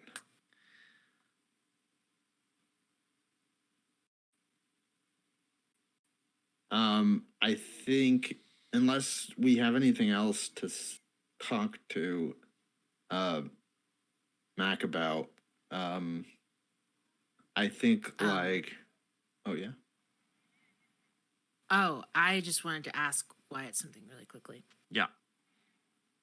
So I know that normally to acquire a new spell, it has to be between sessions, but this is a one shot. Oh yeah, I think you can just spend insight to do that. Can I? Because I want to bring Don Lada with me somewhere. When I expend insight to gain a new spell, can I talk to my fucking wife? Absolutely, you can. Right. So, Colleen turns to Don Lada and what is their name? This NPC who is excellent, Mac. So turns to Don Lada and Mac and says, "Right, Mac. Don Lada and I are gonna pop out for a bit.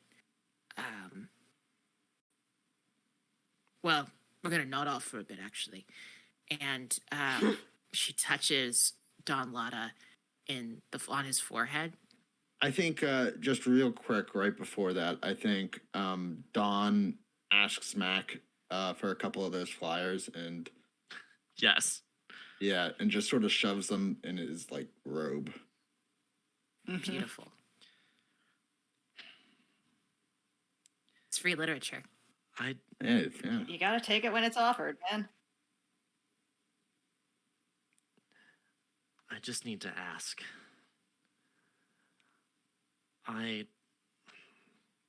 It's better to stop. If what's coming will destroy this place, you should stop it. But if in any way you can channel it or funnel it or use it in some way, I don't know, you're wizards, you can figure something out. If you can use it to help us, please, Don. Hey, I got stuff up my sleeve. She like cracks a small smile. Okay. Now, if you're gonna do some wizard shit, you need someone to look after your bodies. Yeah, just be a quick second. All right. Well, let's just say I sleep here all the time. It's safe. Oh God. Are you all right?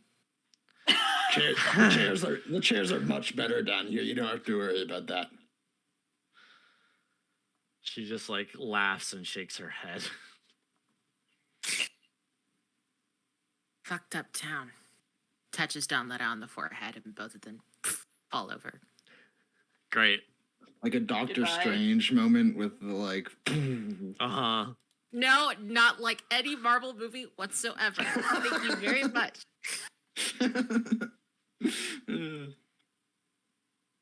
But yes, something similar to that. Similar, yeah. Okay, so you're spending 1 insight to learn a new spell. Yes. Okay, and yeah, I'm happy to say, as a consequence of this, whenever you power up, you can commune with the Spider Queen. I think. What is your? Yeah. Okay. Can you mark on your sheet that you're at 19 insight? Yes, I did. Okay, cool. Sorry, go on. I think that it's not like Doctor Strange the movie, but rather like the recent Doctor Strange comic book that came out that was by the same guy that did Silver Surfer Black. It's very good. If you like superhero books, you should read it. I think I remember hearing about this. It's so good. It's so good.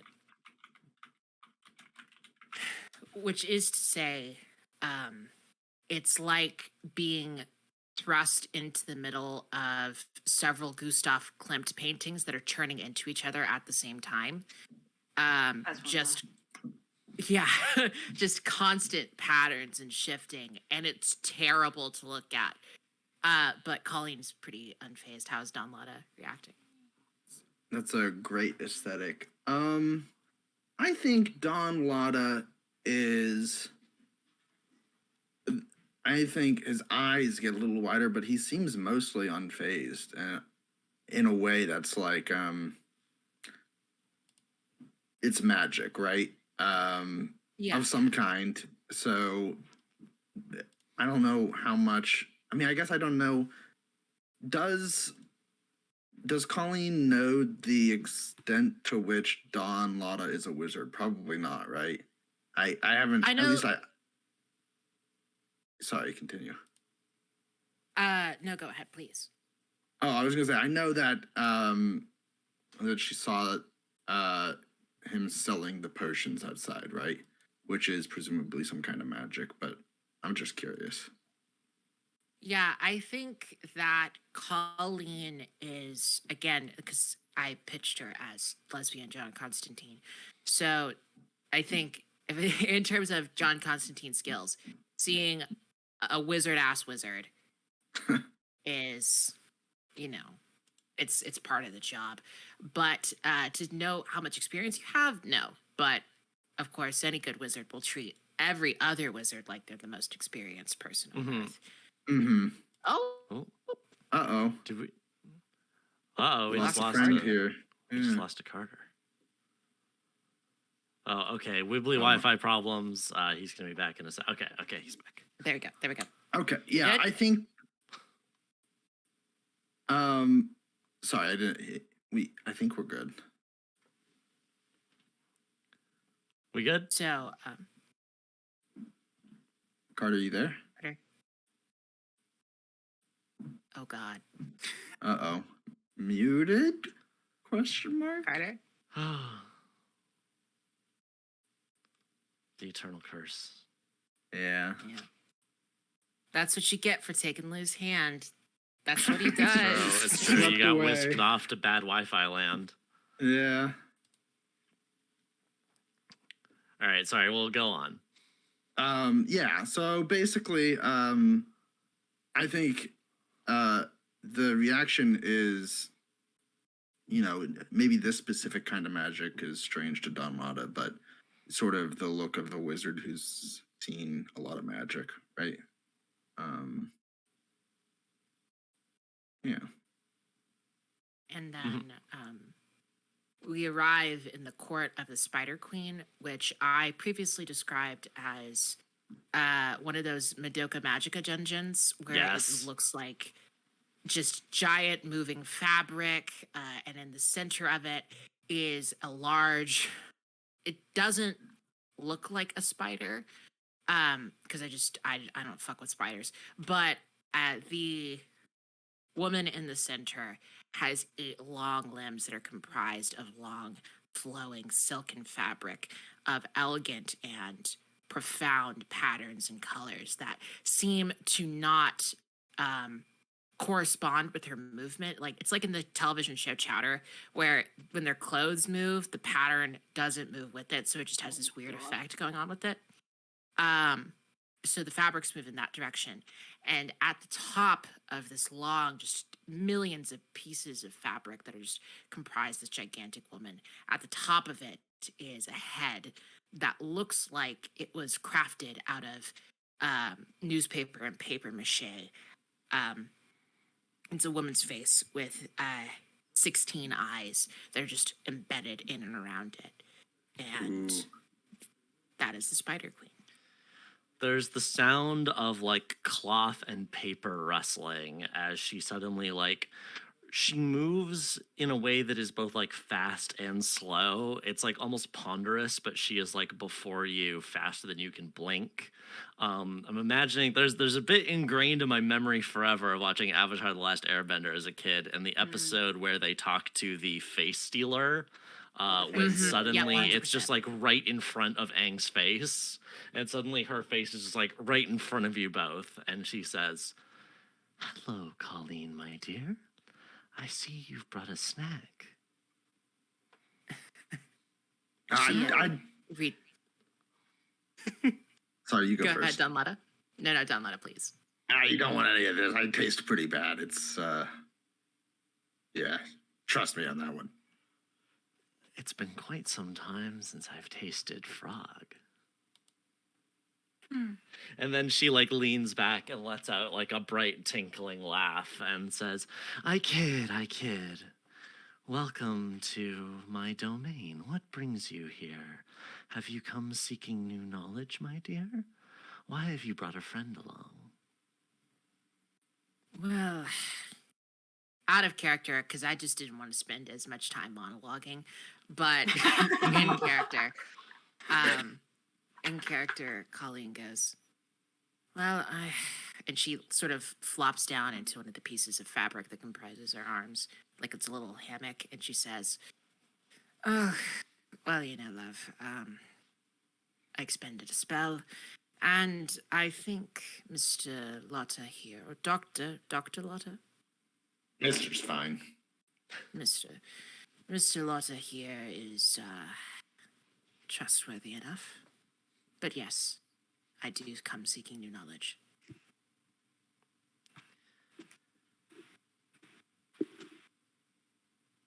There is a slight pause as she almost seems to like be considering something, and then she like lets out another little laugh and says, yes, there are many things you don't yet know. Some things that it would be rude of me to tell you. It would be more fun for you to figure them out by yourself. But some things I can help you with, yes. New Colleen spells to turns to grace your Dawn. veins. Before, sorry, just wanted to say this before. Yeah. Colleen turns to Dawn and says, God, she's a fucking flirt, but I love it.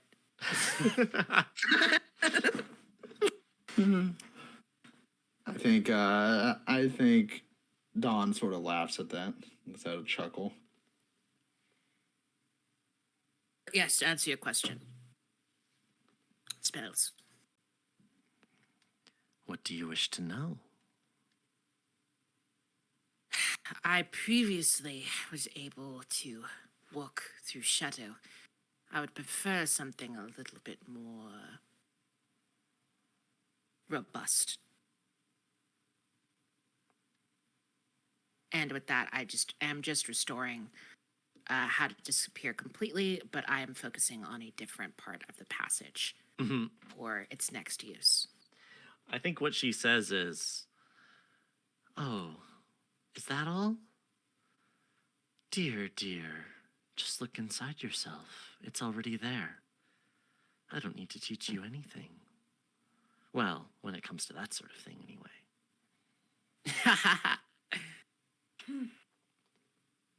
Anyway. She turns up to Dawn and says, Oh, I think just like very gently, she like one of her long limbs, like just little finger goes out and she just like brushes it across your forehead.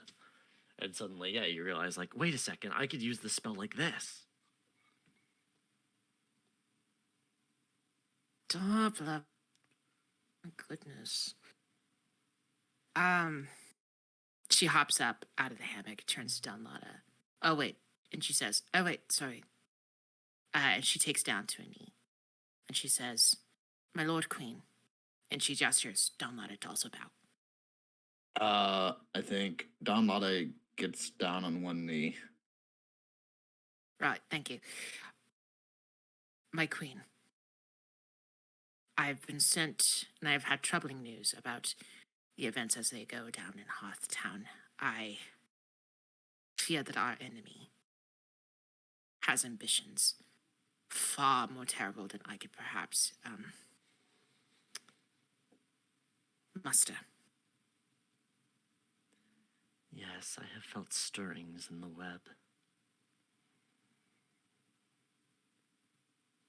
I need to know. Is Lou... Pain on her face. Is Lou involved? You begin to follow the path. Fucking A. Yes, Lou is here. Perhaps you will Now that you have caught his scent, perhaps you will...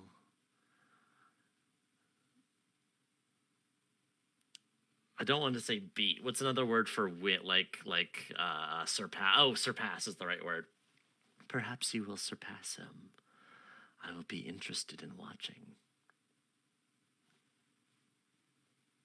Thank you, my queen. Gets back You up. are, of course, Right. most welcome. I think if that conversation is done, I think Don Lotta has something to say here. Go for it. Yeah, Don Lotta just says, Miss Spider Queen, I was wondering if I could ask just a question before your dreams, right? You do the dreams. It is one of my many skills, yes. Well, I was just hoping you could tell me, do you... And there's like a flicker of a memory on Don Lotta's face, and he says, do you think the people locked in stone, do you think they still dream? They do, Don Lotta. They are sad dreams.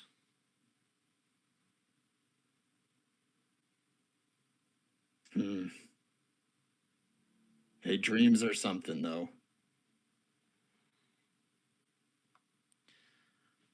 Sometimes it can be more peaceful to rest without reminder of the world. I don't think that's always true. Perhaps you are right.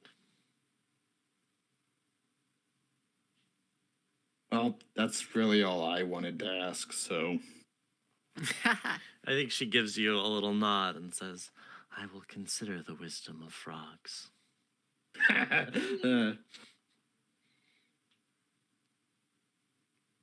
And before we head into break, because I do think that is Yep. about to happen, Yeah, it is.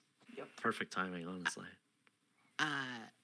Colleen says to Don Lotta and says, right, you should go first and update Mac on the situation. I'll be right behind you. Sounds like a plan.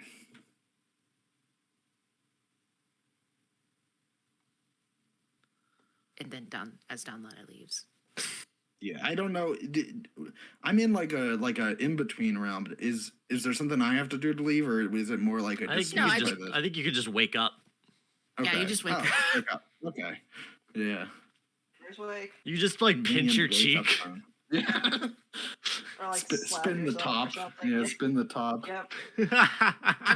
I'm a lucid. I can lucid dream. So what I always do to wake myself up is I just lift my arms as high as possible, because And then that keep lifting. yeah, Huh. and then then I wake up. I spent so long as like a teenager trying to make myself lucid dream. I could never do it. So bad at the journaling part because they always recommend. I don't want to get Yeah. too far off, I guess here, but the journaling part I can never do. All right, what is Colleen staying behind to do here? Oh, I just want to bring up a piece of prep that we did, where if Colleen is alone with the queen, she changes. Oh yes, I'd forgotten about that. Thank you for reminding me. Yeah. And so all of the fabric around me just doesn't become lifeless, but it falls to the ground, as if a puppet has been removed. And at the center of it is just a very plain looking woman in a simple dress.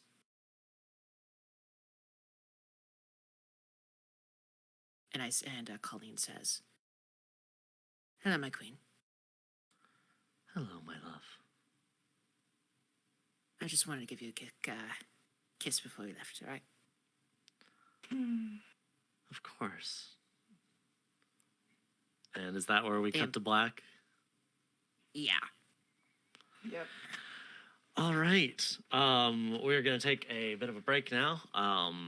When we return, we will have part 2 of the Wizards in the Waste as both teams, both of our party splitting in a way that I wasn't quite expecting. As each group visits the graveyard at night. Trust a spider to have many irons in the fire. Yes. 50 minutes sound good? Sounds good. All right. 15. 15. Not 50. Yes. Okay. Cool. cool. Yeah. I was Yeah, like, 50, "Whoa." yeah, we're gonna take a Okay. whole We're gonna like go I gotta dinner. like, you know, go take a shower, like go for a walk, like stop and smell the roses. No, 15 minutes. You gotta write the second half of the session, obviously. Come on. Yeah, uh-huh. All right, see you all in a bit. See ya.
Cole will give you a countdown. 3, 2, 1, go. Okay.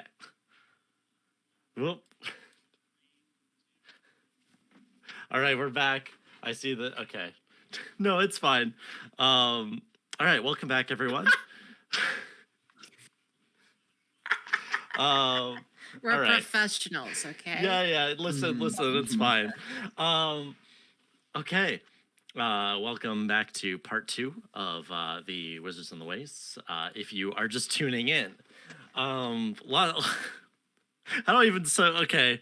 I'm not gonna do the 5-sentence summary thing, but basically, there is a little town that is currently in the process of being eaten by a giant living city.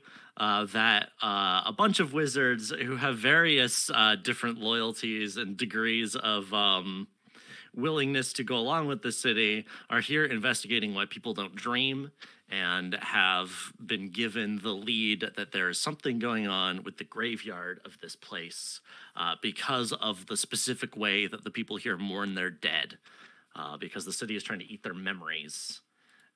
Which is both the most potent part of the town and also the most vulnerable. So yeah, let's open on Micah and Lou, who are standing in a graveyard at night. Hell of a first date location, I'll tell you what.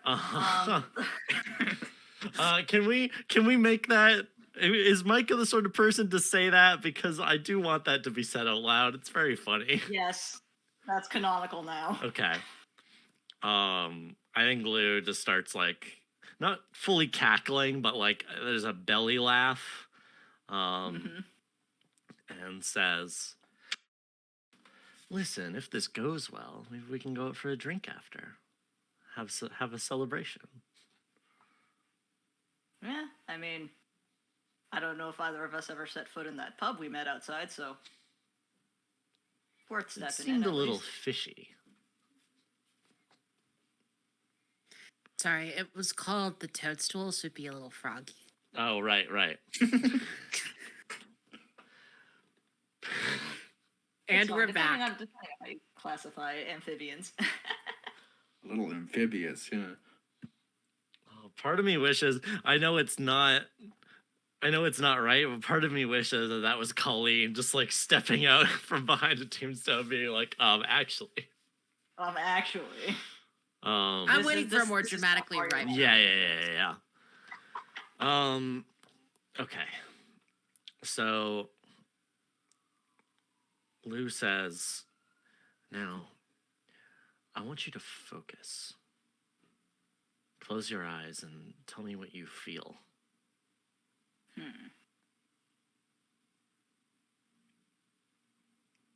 So, I think Micah, like, sort of.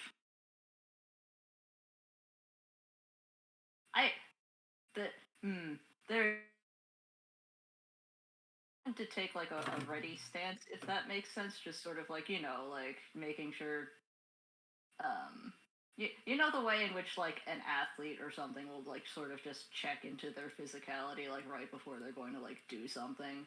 Mhm. Or, like they'll just sort of center themselves in and like get their stance locked, all that jazz. I think Micah does that and just takes a deep breath and closes his eyes. And is this going to be? Well, I suppose I should like describe what he is trying to do. Oh, I was gonna describe what you start hearing, Okay, gotcha. and then we What can does he start move on from there. So, okay. First, it's just nothing. It's just like the howling of the wind, the swaying of grasses, little animal noises, that sort of thing. But then slowly, it's a sound similar to when you can hear water moving through pipes in the walls. It's not quite a heartbeat, it's more of a continuous flow. Like a glugging, like? Not quite a glugging, but like a rushing sound. There's something. There's something Okay. moving. You can sort of hear the motion of something. Yeah. And it sounds like it's coming.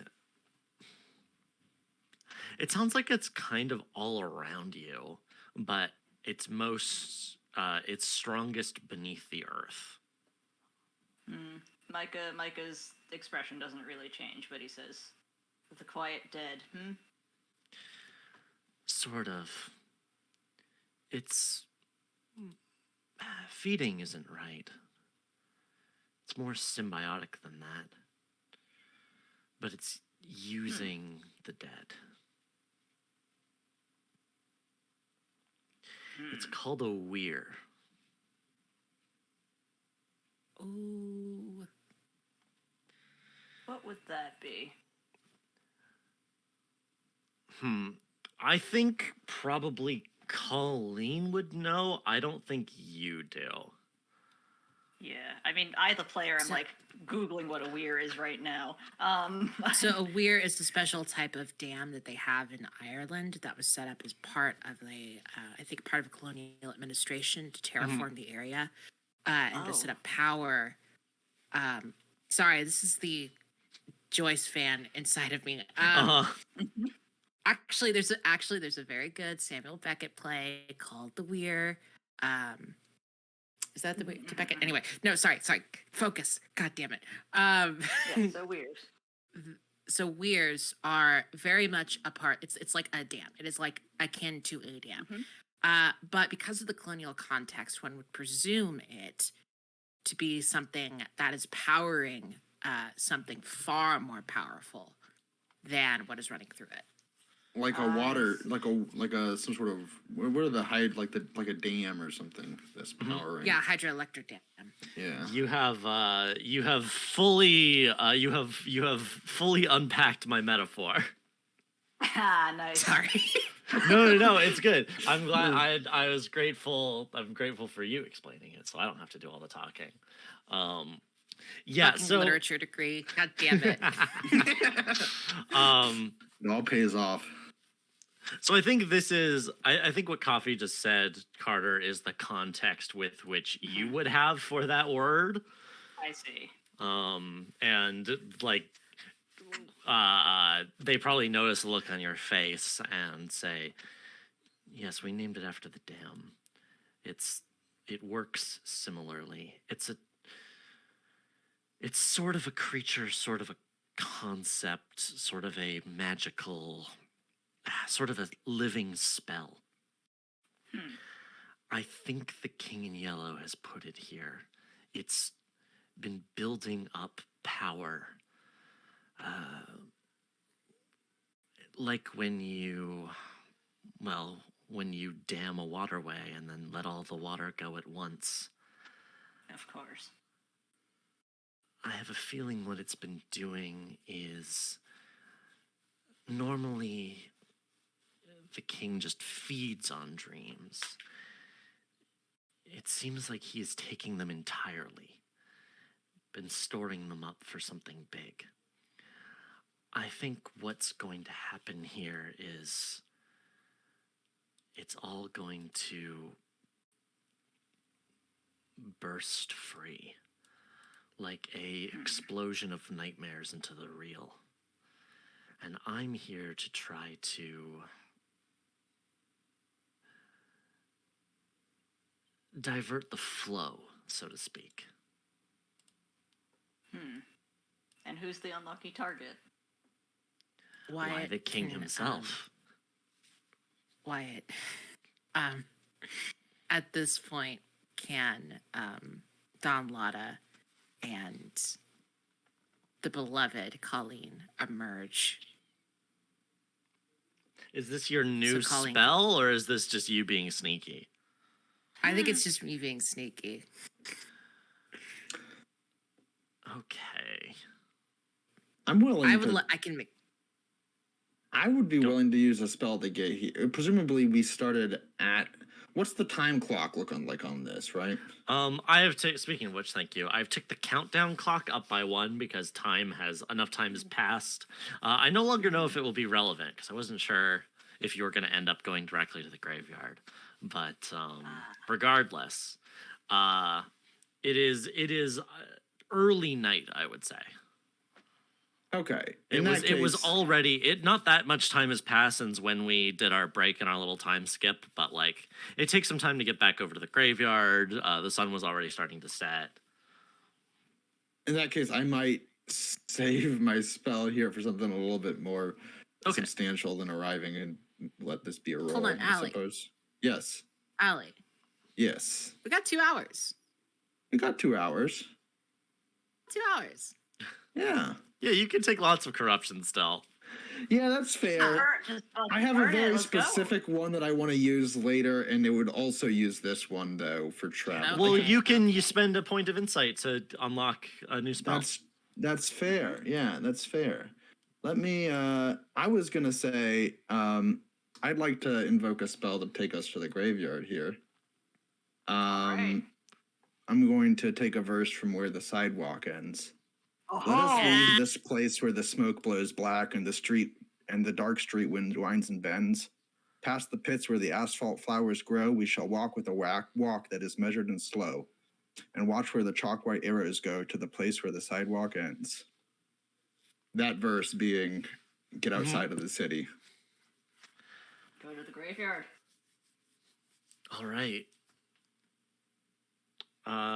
That's fantastic. Oh my god. That's great. Yeah, I love that.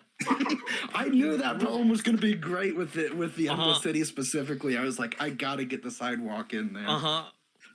Oh, this is such a good game. I love the casting spells from text. It's so fun. It's so good.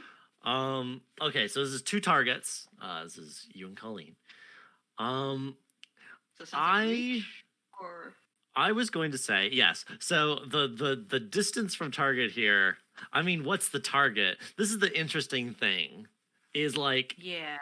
it is Mhm. what I am of the opinion that this is explicitly a teleportation spell, and so falling in line with the specificity of the spell would probably reduce the like distance-based corruption Sure. cost. So, Sure. since it's Yeah, different 'cause from the like whole trying point is that, to. like, the closer Yeah, it's not like a range you're casting it at, is what you're saying, right? Yeah, and you're not teleporting something far away to you, or I like guess Go on. Oh, I was gonna. I guess I don't get to say how much it's worth, but like, Yeah. it's not a range. I mean, you can be involved in this conversation. It's fine. Okay. But it is still like you're still teleporting quite some distance. hmm So while I don't think it's 5, I think we can treat for teleportation close, near, or reach close, near earshot and distant. We let's change earshot and be like more as the crow flies or something like that. Or that's not quite right because that's like, but like a distant teleportation would be like a Yeah. city over or something in this case. Yeah. Earshot might be like in the same within like, the bounds of the general city. area, Yeah. but like Yeah. so I think this is probably near because the graveyard isn't too far from where you are, but it's still Okay. a bit of a trek, which makes Yeah. it a 5 cost spell. Yeah, that works. Does anyone else have any input on this? I think. What are the rules on helping with spells? You can, if you help, you can take on some of the corruption. Like you can split the corruption amongst yourselves. Yes, and you agree ahead of time. Well, once you've like nailed down the cost and what Yes. the spell is going to do, then you negotiate between yourselves how you split. Excuse me, Yes. how you split that cost. I'd be happy to take the burden of this cost here because I think Dawn is pressed for time. Sure. Works for me. But if you, I guess I should roll because I have the daring die here. I can use that to reduce the corruption potentially. Oh right? shit! You do have the daring die. You do. I guess we'll have to see if splitting matters here or not. I'm gonna go ahead and use that daring die. Well, you'd have to split first. Split first. Okay. I'll In take that 1 case, point. I'll take 4. Okay. And I believe Um, the daring die would only then deduct from. Well, we'll figure it out. Well, it would deduct from Don Lattes, yeah. we'll Yeah. figure it out. Yeah. Boom. 1d. Damn. Well, I guess you didn't need that die. Yeah, Oh no, wait, you only No. used. Okay, Yeah. so you have 2. Yeah. You reduce it by 2. I'll You take some have the. corruption. Yeah. At this rate, you think the daring die was a D6 or something. Yeah, what's up God. with that? Yeah, Like- it's a roll 20 thing. It's Cursed funny though. It D20. is funny. Yeah. Uh-huh. Absolutely cursed. Magic is real and it's here just to hurt us. And then I will pass that die to. I don't know whether I want to pass it to. Like. Oh, if you Wow. use it for a spell, you put it back in the middle of the table, and anyone. can pick it up. Gotcha. Yep. Gotcha. Then I will go ahead and do that, and I will take 2 corruption. Mhm. Sounds like a plan.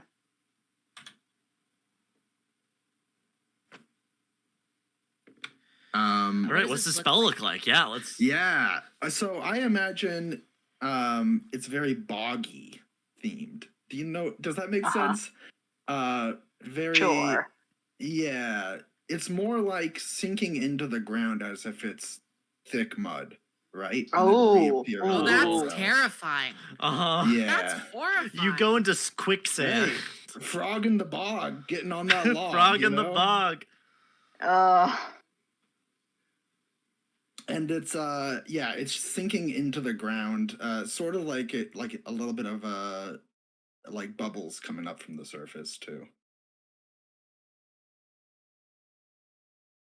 And then So we just pop out. yeah, I think I think like the popping out is kind of weird because it looks a lot like something coming from a grave, right? No, but that's great though. Yeah. You need to do this. Yeah, that's Please what I'm do saying, this. is that's what's happening. I Yeah. think it's weird for people to see though, is what I was getting. Well, at. yeah. I mean, thankfully, the only 2 people here are other wizards who do weird shit Yeah. all the time. They know this stuff. Or the groundskeeper just Sorry, my dogs are screamed. going wild. Mood. But yeah, I think Colleen and Don Lotta just sort of slowly rise out of the mud behind Micah and Lou. Mm-hmm. Lou, my love, tell me you didn't make this. Oh, Oh, there you are. well, hello. Hey, looks like I missed something. What? Who's this fella? Who's this? He's my I wife. could ask the same question to you. Oh, sorry. Don Lotta, local physician, former frog. Still a frog at heart, you know. I repeat myself, Lou. You didn't build this, did you? Oh, no. Geoaxis. Well, Lou looks sidelong at Micah. I'd hope to beat you to this, but you always are nipping at my heels, Colleen. Lou, Nice. We don't have to be at odds. I suppose not. What is your plan? You always have one. Yes. How much did you hear? Well, Mr. Dr. Frog over here just ejected us from the ground at the end of your sentence, so not all of So it. short version. If you'd like the abridged version. Well, it would have been more convenient if you were eavesdropping the entire time. I Lou don't very worry. so fast. Mud only moves so fast, bud, okay? Can't rush it. Speaking of the mud, Micah says, just sort of gesturing towards the graves. What Lou is telling me here.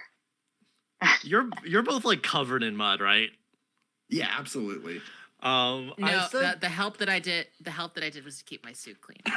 oh, okay. Okay. If you hadn't done that, Lou was about Oh to my like God. turn up their nose and like snap their fingers, and suddenly you both would have been like squeaky clean. Delightful. s- Love to see it. Don Lotta kind of slops some mud off his face as they arise, so. Hmm. Yeah, If Lou's you not eject gonna quickly bother if enough, it's just some of it, you. yeah. But yes, what Micah says is, to cut to the chase,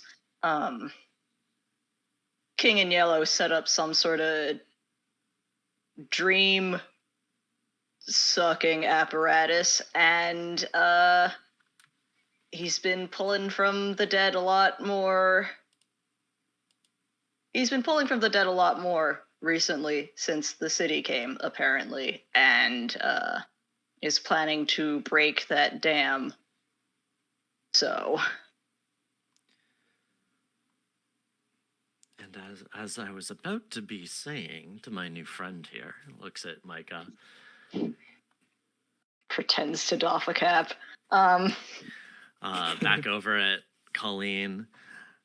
I was tasked by our dear wife to subvert this little drill into our reality, to mix metaphors.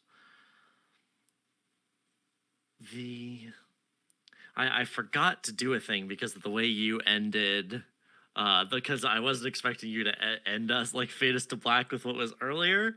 But I think maybe a thing you noticed, Colleen, before, like as you were leaving your wife's domain, is that in the background, amidst all the Madoka Magica Baroque chaos, there were like constructs and spider soldiers and stuff. There was a larger number of them than you've seen normally, like marching down like the hall as if they were getting ready for something.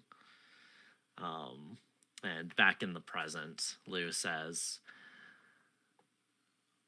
our dear wife asked me to use this as a beachhead. The King in Yellow must be excised from this place. We are going to invade. Which is why Lou has been content to say his name. They are not afraid of him. Lou.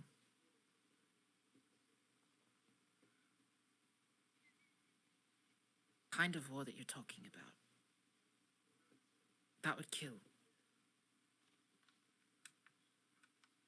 I don't know how many people that would kill.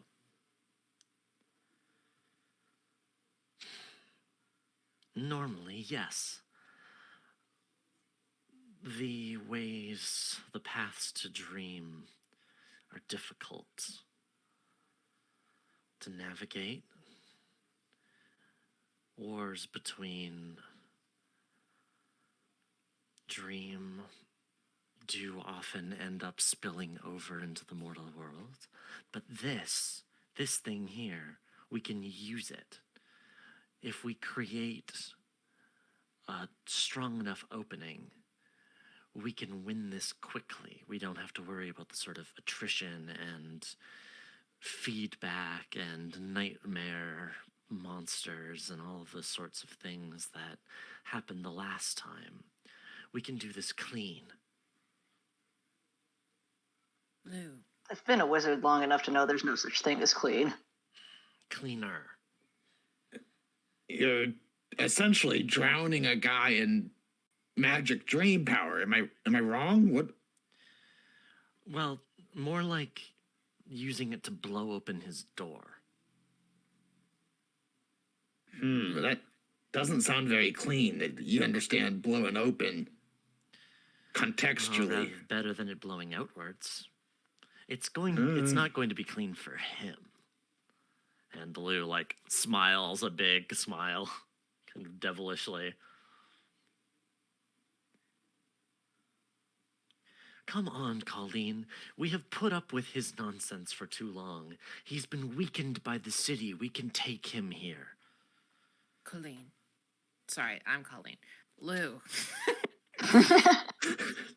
Lou. Sweet.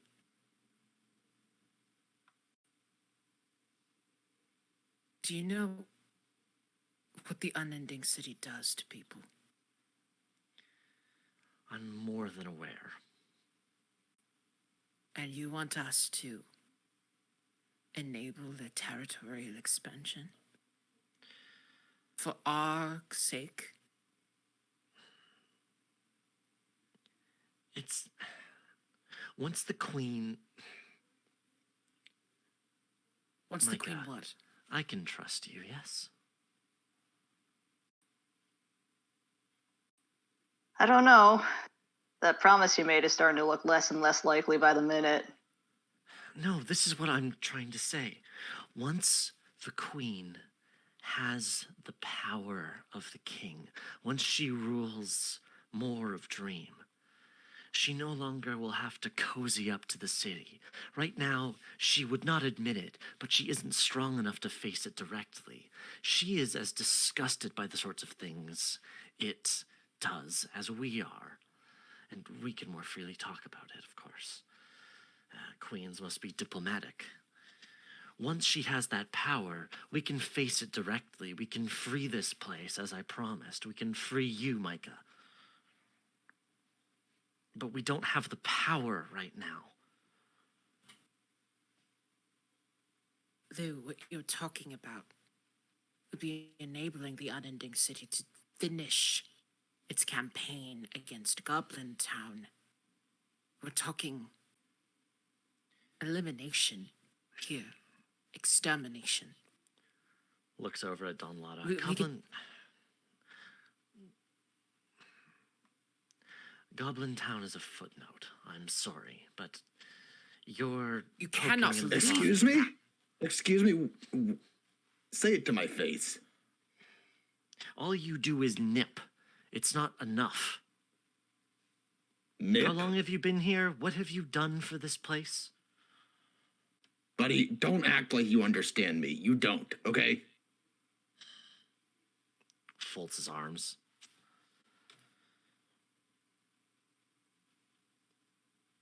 Lou, these wars are not won with big sweeping decisions. They are long and they are measured. And more importantly, we have to consider the ramifications of every action that we take. We are dreamers, not killers.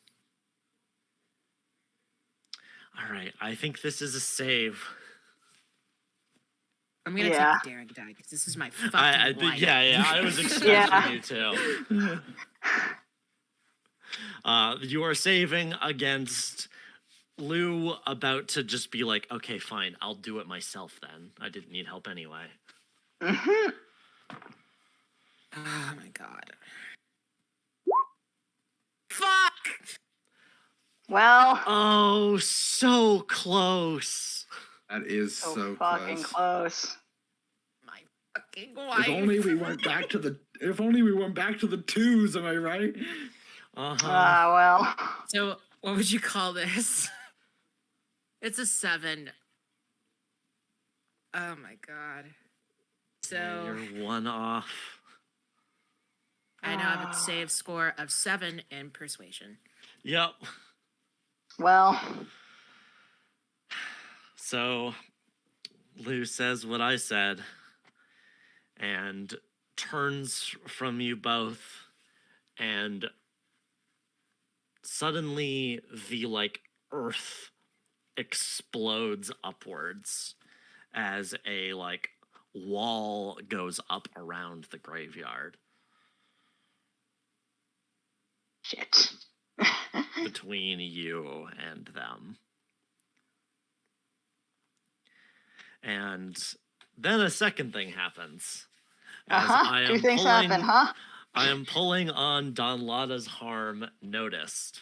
Yeah. Oh no. As we get a flashback to Edgardo, that was his name? Yes. Edgardo, yeah. No, not To- Edgardo. Edgardo, like, waiting around in the bar, like, doing his best to do as he asked, and, like, a little confused, not fully being like, where... was I lied to? And then running into some what's their official name? I don't want to just call them police. The cops of this place that work for the Endless City. They're called Porcelain Knights, right?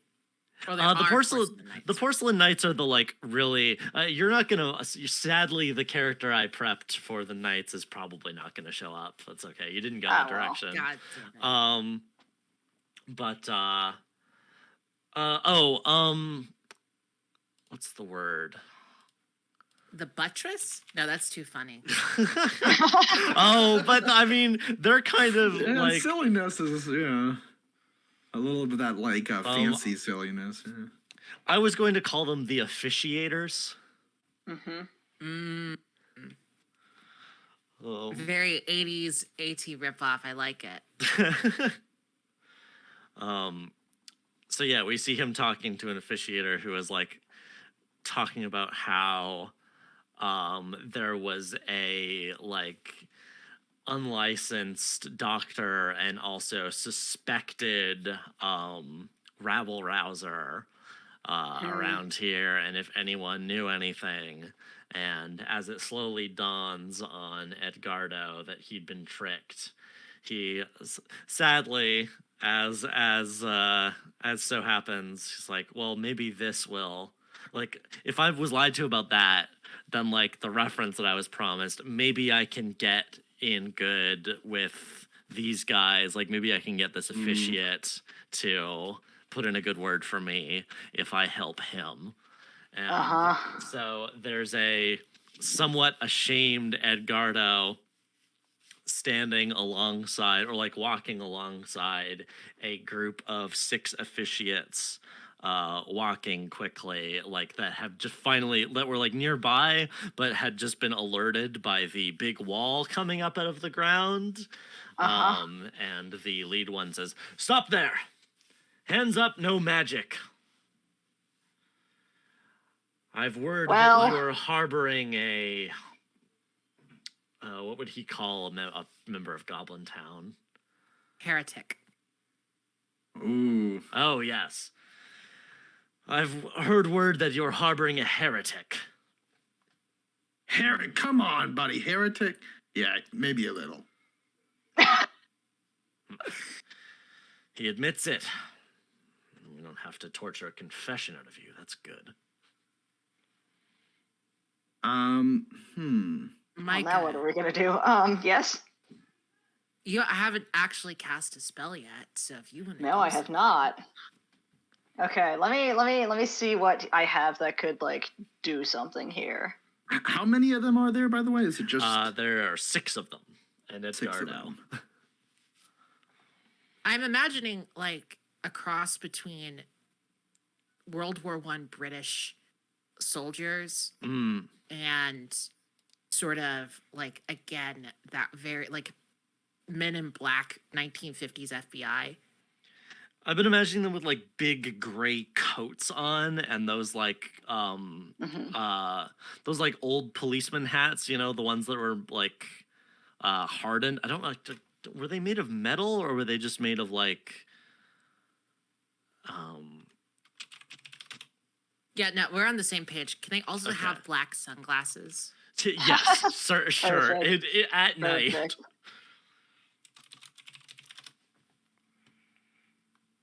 Okay. So there's a couple of things I could do. So there's one where if we want to just like get away, there's something I could use as a form of like cover of darkness spell to just sort of like make us. There's something I could use to just sort of like feel the night's darkness and like escape that way. Does Lou externally express that? Oh, sorry. Does Micah Micah- externally express that? Like, does he make a face that indicates that he wants to get out of here? Yeah. Because like we could have a big fight here. I as a player, I don't know that that's the move. Colleen says, I will No, point that out, like, Yeah. if you don't stop Lou casting the spell, it's gonna be bad. Okay. So then what I might do is I might summon like a diversion instead. Oh, that's fun. By the way, they're called custodian helmets, apparently. oh, they're custodians then. They're not enforcers. Yeah, sure, they're custodians. or officiators is what I was. But like, I like custodians. Yeah. Okay, so what I might do is pull a This would unfortunately have to be a different spell from curses, which I could just do by like burning an insight, right? Yes. Or can- yes. Okay. Or wait, is this a different song than one of the ones you're using? No, it's the same. It's the same song that I was pulling that other spell from earlier, just a different part of the song. Right. Well, so if you wanted to use that other spell, then you could spend an insight to get that one back. No. No. Okay. Yeah. Then I don't actually need to spend insight for this. Never Yeah, mind. no. I think I might have misunderstood. Yeah, because you haven't used any So- spells yet. Right. Okay. So what I'm going to do is I'm going to do the equivalent of, was it Heart's man with a gun move? Yes. Holy Um, shit. Which is, so I think the passage I want to use is ashes, ashes, dust to dust, the devil's after both of us, and summon a mutual adversary. Ooh, Yo! Okay. that is such a good pool. Yeah. I love that. That's great. Shout out Okay. to Lake Fama for making the best animatic I've ever seen using that song. Uh-huh. So, yeah, how much is this gonna cost? Well, you're sort of like shooting yourself with this spell too. So I think that reduces Yes. the corruption cost. I would Yes, definitely agree okay. with that. Yeah. Yeah, I'm not helping you on this, by the way. That's totally fine. I've not burned any corruption at all. So let's see here. This is a group. This is 6 to 10 targets, so it's 4. Uh-huh. Power of the target. I'd say they're average adults. They're nothing special. Okay. So that's 5, and they're, let's say they're close to you. They got fairly close. Unless you would Okay. like to have used this when they were further away, which would give you more chance to run from whatever's going to mutually come after both of you. Oh yeah. Let's do it while they're further away, because as any Okay. Magic player knows, symmetrical effects are fair. Uh-huh. Damn. So many good pulls for tonight. I Okay, don't so even we go want there. near is probably good. I think that would give you enough time to book it. Yeah, Okay, so that's that is a fair bit of corruption, 4, unfortunately. 5, that's 8. Yeah, and 8 corruption. how much do we think this being also self-targeted in a negative fashion reduces the corruption? Oh, hold on. Sorry. When I used the daring die earlier, I was gonna give it to Micah. Oh, okay. Okay. I feel like if it spawns like centered on me, then probably that would I think that should drop the corruption cost. But also we have an hour left, so if I lose a bond, I lose a bond. I would argue, like, if you're summoning it, if you're doing a little bit further away, But it is very bad for you too, I would assume, if it's a Yeah. neutral enemy. I would say probably lower it by like 2, maybe, or 3. What do you guys think? I think 2 makes sense. Okay. I'm putting curses on to listen to in the background. It's a very good song. It's So that's emotionally a wrought. 5 cost then. Yeah. All right, Um, you're gonna roll the die. You're gonna trust luck. There's 75% chance to clear all of it. Yeah. Please ignore the Let's fact roll. that we've had shit rolls this entire night. Right. Let's roll. Come on. What's the worst that could happen? 1. Come on. Yeah, baby. Go! Finally. Oh, it's so funny. First 6 of the. Okay. And it's still so Never- low is the thing. Listen. Roll 6s and never die. It's low, but it's still a W, and we take those. So We take those W's, it's true. You love to see it, folks. Really I was love to hoping see it would be a 1. I was I'm not gonna lie, a little bit of me was hoping that too. I It want to would've been see someone turn. hilarious. Listen, I want to see someone turn into a monster by the end of this.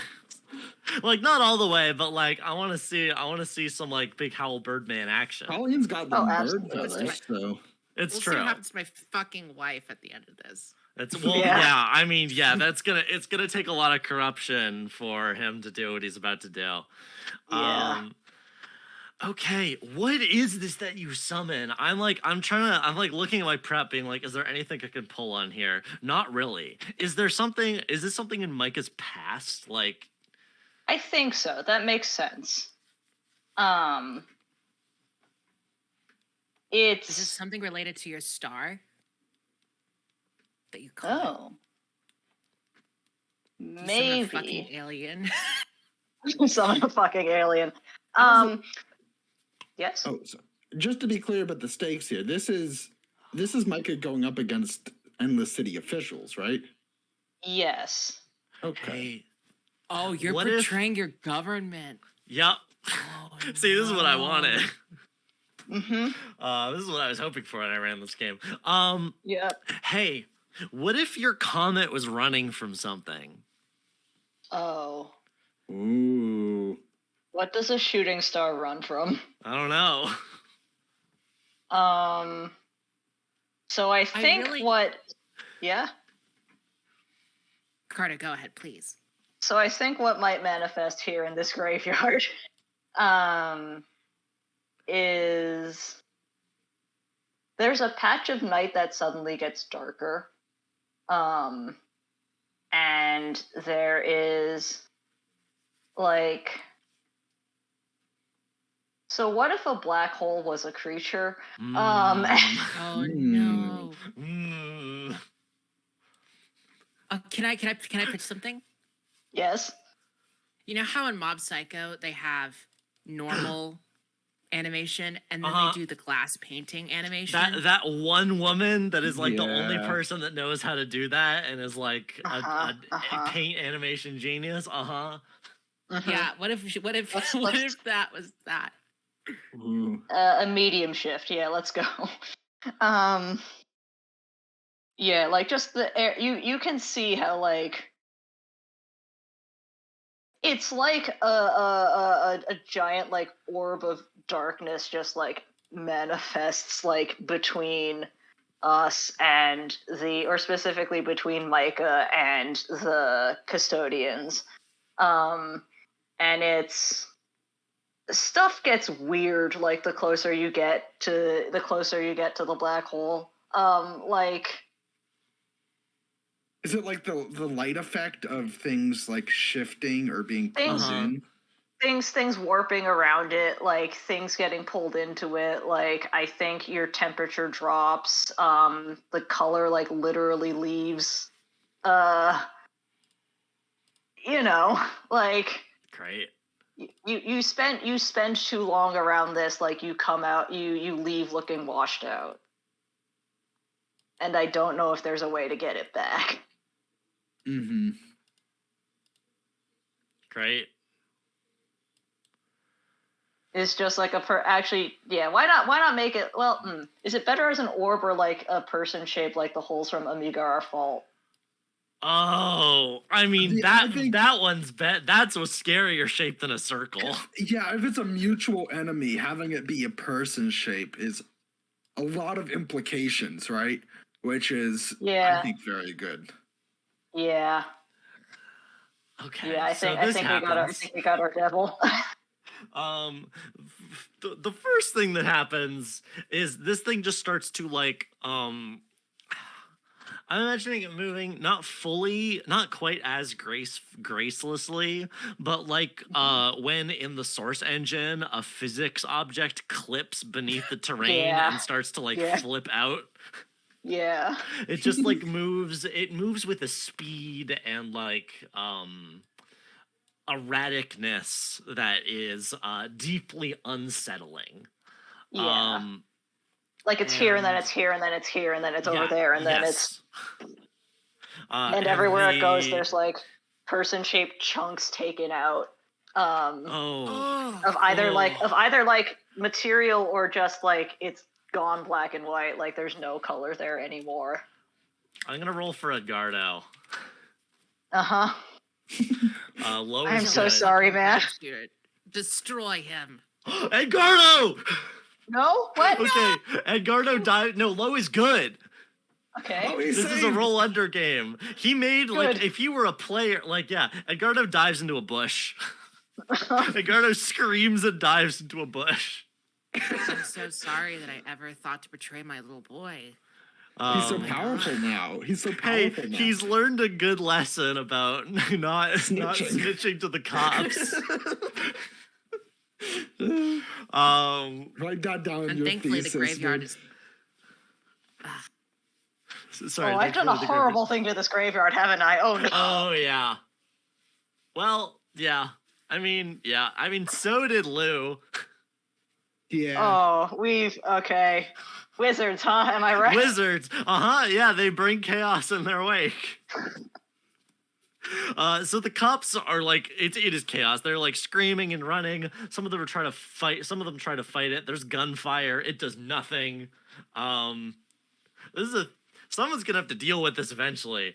But Oh, for sure. now, I think because you took an extra point of corruption to make it go further away, I think it's predominantly in its like zipping about. You are its main target alongside the cops, so I think you're the only one that has to save here. Yeah. Watch me what get are deleted you- by a black hole. What are you saving against? Ooh. What type of harm is this? Existential. Yeah. I take humanity harm. No, wait, there's already humanity harm. I take. Actually, no. You said you wanted people to turn into monsters, right? Right. If I fail this save, do I just automatically take 5 corruption because it's clipped me? Oh no. Oh. Is that the thing? Oh, that's fun. Because, like, I think this is the thing. Yeah, if it hits you, you just die. Like, it's just going to take a chunk out of you, and you're going to be having a bad time. So it's like, instead of that happening, are you basically, like, casting mage armor on yourself? Yeah, and just, there's no time to bargain, just Yeah. move. Yeah. All right. Oh, this game is good. All right, give me let's Okay. roll that d20. Do you want to take the dare? I can't, I don't think I can take it twice in a row. I'm just gonna, well, Well, No. Oh. so what was my Okay. first bond again? What was my Why first does bond? it, what? It only rolls high when we don't Wait, want wait. it to roll high. you can. Well, this is the thing. You cannot lose your bond by turning into a monster. I see, I see. So you have to spend 5. The thing is you have to spend. I mean, I guess you don't have to spend 5. You can spend. You're taking 5, so you can spend only 1 if you want to. Sure. My Yeah. plan was to go for Snake, so I think. Uh, Goat's voice. We're all gonna die in here. I'll take. Okay, so I think the 3 corruption one is interesting because I take fangs, but the act I have to do is poison the innocent. Oh no. That's fun. So. Edgardo, get out of here. Not Edgardo. Who's innocent in this town? Yeah, I Edgardo's just a said it. snitch. So. Edgardo. Yeah, he's a Edgardo's a snitch, though. snitch. I mean, he's a snitch and he's also like complicit in the in the takeover of this town. But let's figure this the joke out. I'm making. Like, no one is innocent Yeah. in the sleeping. Some feel What- creeping into me. I've been trying not to say that Wyatt, in the Endless City. Wyatt, Yeah. would Mac try and help us? Or would she have the good sense to lay low? No, she would not have the good sense to lay low. I had a thought while Mika's doing this about how to get these walls taken care of. But if I don't know if the implication is Mac help with the battle or otherwise. I think that if you go snake mode, you can probably fight this thing. Ooh. Full Okay. snake. Full snake. Okay, in that case, then there's literally nothing stopping me from just going full snake. Let's go. Like, But you Just- don't like get to unsnake, right? That's a permanent change. You have to right? clear. No, you have to clear. You have to do a bunch of things to unsnake. Oh, but it is possible. Yeah. Okay, it That's is the thing. possible. If you go full snake, you will be That's- full snake for the rest of the session, probably. does that stop me from casting spells?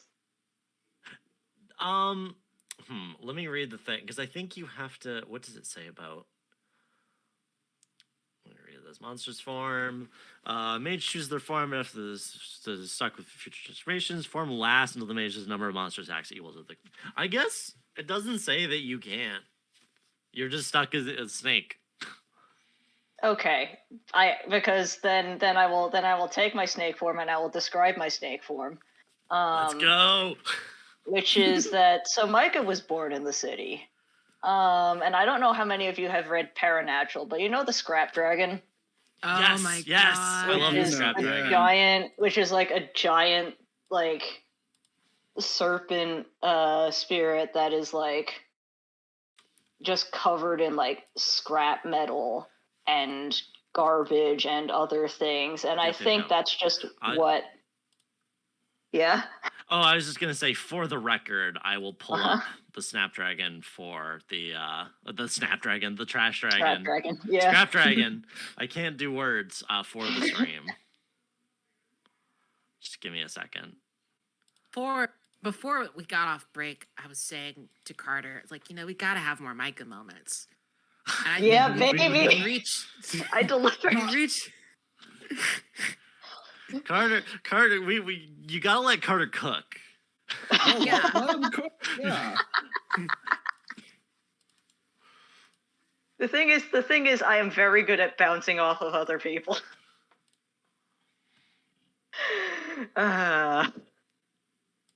You love. All right, to sorry. see Go on. it. Keep describing your giant snake form. Yeah, I'll be honest, like that's about as far as I thought about it. Just giant metal serpent, or serpent that is covered in metal such that you can't tell where its body ends and the scrap begins. Yeah. Is it stop motion? Why not? God. Why not? That's so fun. Yeah. That's great. It is Speaking of now, mixed is the media. answer. It's like we have the paint on glass, and we have the giant stop motion like Mad God trash monster.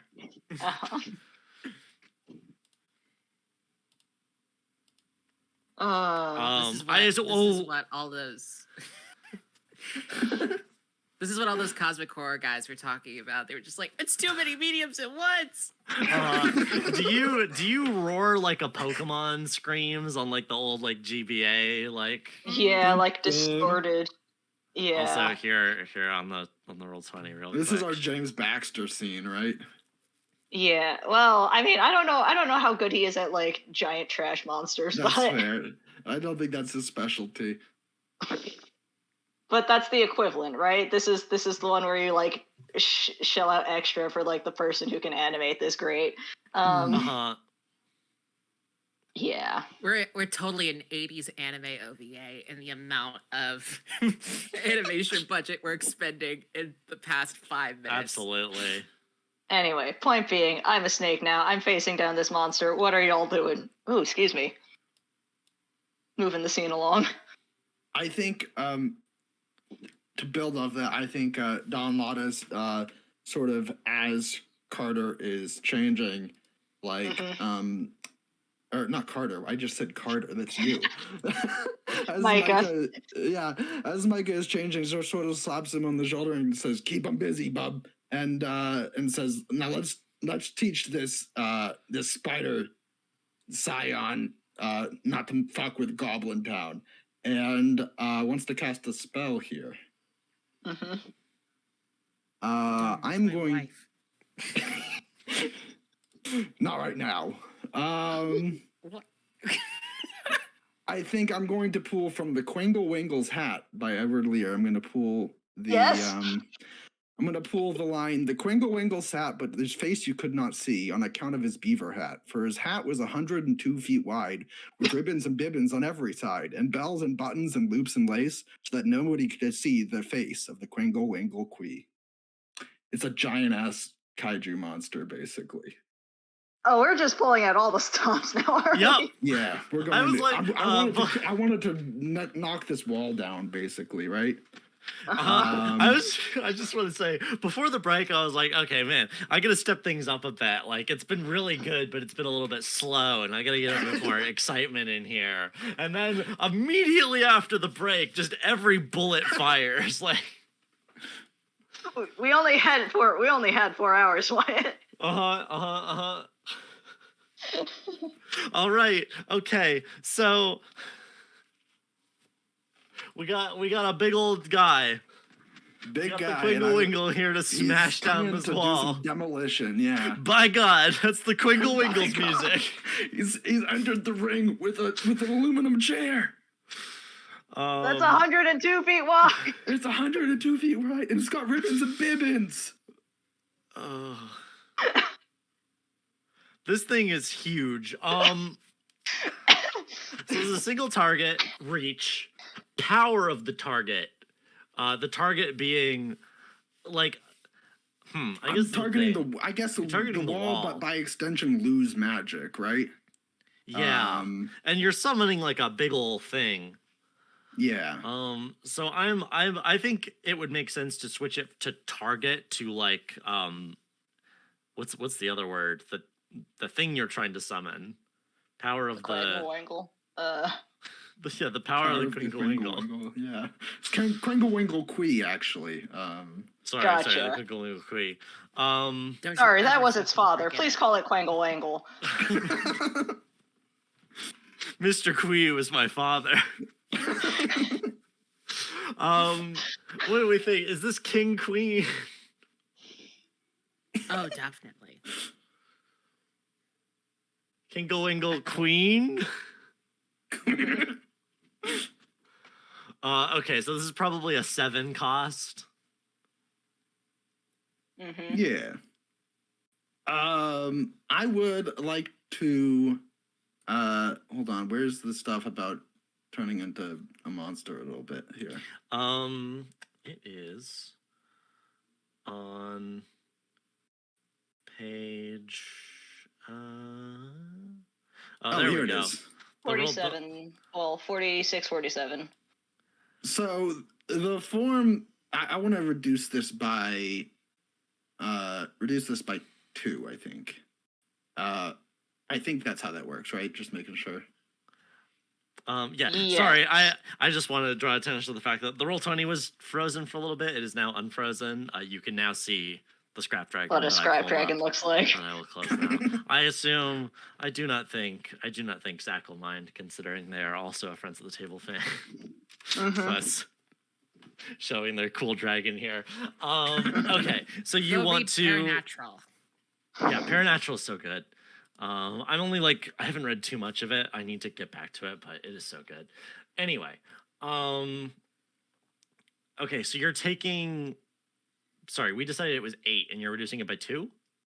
Yeah, I'm reducing it by 2 here. Okay, so that does mean that you, unless you want to bargain for other things as well, I lose like a bond, right? you will lose a bond. Yes, which I'm I mean, okay with. okay. I'm okay. Well, With we that. can get a also trade little off poignant here. years. I could also trade off years. I will say Don Lott is fairly old. Doesn't have that many years left to. To Let's trade, lose a yeah. bond. Let's make people a little bit sad. Let's lose a bond. Yeah. It's roll plus fun. We got we got giant monsters. We got black hole creatures. We got people turning into snakes, and we got people feeling a little bit sad. This is also a particularly thematic bond to lose that I'm going to lose here that I know. Which one are you picking? Well, first I want to deal with this dragon stuff because my monstrous Sure. form is a dragon. Nice. So that means with 2, my act is cut and smash, and I gain scaled arms and claws. Are you gonna help tear down this wall? Yeah, that's the plan. That's part of the. Can I Yes? also expend 3 corruption to gain the form of a beak?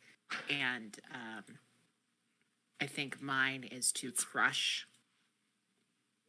Hold It's on, Monster sorry, Squad. Monster Squad, Do it. baby. You said you wanted monsters, so we're fucking Yep. doing it. Yep. Let me get the exact test. Okay, To what is chew this? and crush. Yeah. What is this fraud? Okay, let's go one by one here. I think the first thing that happened. Let's do order of operations. Yeah, figure Yes. it out here. First thing that happens is you summon the Quinkle-Winkle-Quee. Of course. Would you like to describe it any further and what it does to this wall? Oh my gosh, I can't think of the name of them. What are those the little white guy that has the friend that has the little wizard hat? The wearing Moomins? green. Moonins. So are you talking about Snufkin? Snuffkin. I'm talking about Snuffkin. I just wrote a 2,000 word paper on the Moomins. They are haunting me. The Moomins are following me everywhere. Yeah, I knew. I was like, I knew the image in my head, but it's one of the Moomins, essentially a giant Moomin with a hat that falls over its eyes, and this is a huge, Holy shit. oversized wizard hat. And yeah, it's just huge. I think. Absolutely giant creature. 102 feet wide. We're reaching end of the Lego movie levels of intertextuality. It's getting kind of dangerous. Uh-huh. Any If you more and Google Grant giant Morrison will Moon, show up. okay, I will say if you Google giant Moomin, you will not get what I was trying to find. However, you will be very pleased at the size of the stuffed animals that you will see. A large Of course. plush Moomin. Okay. So this big plushie just absolutely annihilates this wall. Yeah, And then, essentially. in absolute tonal whiplash, tell the audience what you lose in summoning this thing. Oh yeah. So the bond I lose here that I am giving up is the path to my original home. Oh, buddy. Yeah, in Goblin Town. You want me to like I don't strike know how through to that? get there anymore. No, I don't know how to get. Even if Goblin Town were to come back, I wouldn't know where it was. So- Ellie, would you like me to strike through that on the sheet? Yes, that would be great. For the audience, because we haven't talked too much about Goblin Town on stream, besides it being a like revolutionary force, but amongst ourselves, we talked about it being basically this place is equivalent of the Fae. It is a place that moves around. It is a place that is mercurial. It is a place that people seek out to change themselves in different ways. And and like once you know the path, like you can get there often through like different places, going different ways, as long as you know the way to walk. And you have now lost that. Yeah. I think the worst part is buddy. still remember that Goblin Town is a thing, but can't get there, right? Yeah. Yeah. But yeah, that's the bond I'm revoking. Can't go home again. And then you turn into a dragon. And then you turn into a dragon. We've shifted tone from epic to Uh-huh. sad to epic again. Yeah. Yeah, I don't think there's much more to describe it other than very classical. I think as a red dragon. Wait, sorry. I just had a really poignant image enter my head into how this would be shown, like you losing the memory. Mm-hmm. We like zoom in on you and talking about mixed media. It's like sketchy images like on paper of Goblin Town, like in your memories, and like we see you there with like people you know, like laughing and partying and like waving people goodbye. And like walking down a road, and as you walk down that road, the paper that is drawn on like is crumpled up and Ooh. burns away. Very like I'm trying to think of the music video. Oh well, it doesn't matter. I was thinking yeah. End of Evangelion. End of Evangelion is good. You're not But thinking yeah. about Take on Me, right? That's the one Take I know on that's Me, like yeah. drawings. Yeah, Yeah, take but, on like, yes. I was like, I couldn't remember it. Yeah, it's the very sketchy sort of, and then it Mhm. just crumples up. Yeah. It's a good music video. Okay, anyway, now you turn into a dragon, sorry. F in chat for Goblin Town. Yeah, I turned into a dragon, and as the Quangle Wangle is going to town, I'm also trying my damnedest to knock this wall down.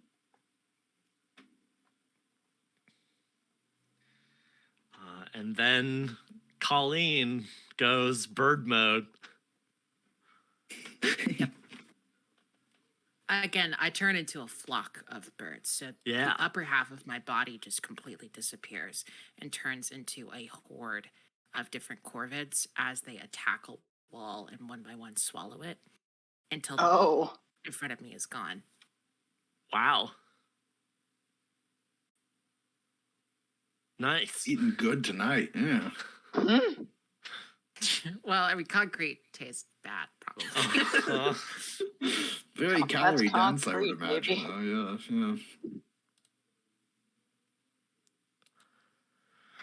yeah. Where do I see Lou? I'm trying to see Lou. Yeah, I was about to get there. I'm like, okay, it's absolute chaos in the night at this graveyard. And as the wall is smashed down, we see Lou mid spell being cast. I think what's Lou's monster mode? I think Lou is wolf, because I have to Yeah. make the is it Garou or Garou? I can never remember. The French werewolf, the Lou. Oh, 'Cause I always pronounced it Lou Garou, but I don't think that's actually it. I'm pretty sure that's it, but also I don't speak French, so Oh, I was thinking lone wolf. Oh, it is Lou Garou. Lou Garou, yeah. Okay, so yeah, gotta make the Lou Garou pun. oh Christ. I can't believe it took you that long to follow me there. It's been a long 3 hours. So I think this is very to continuously reference other pieces of media.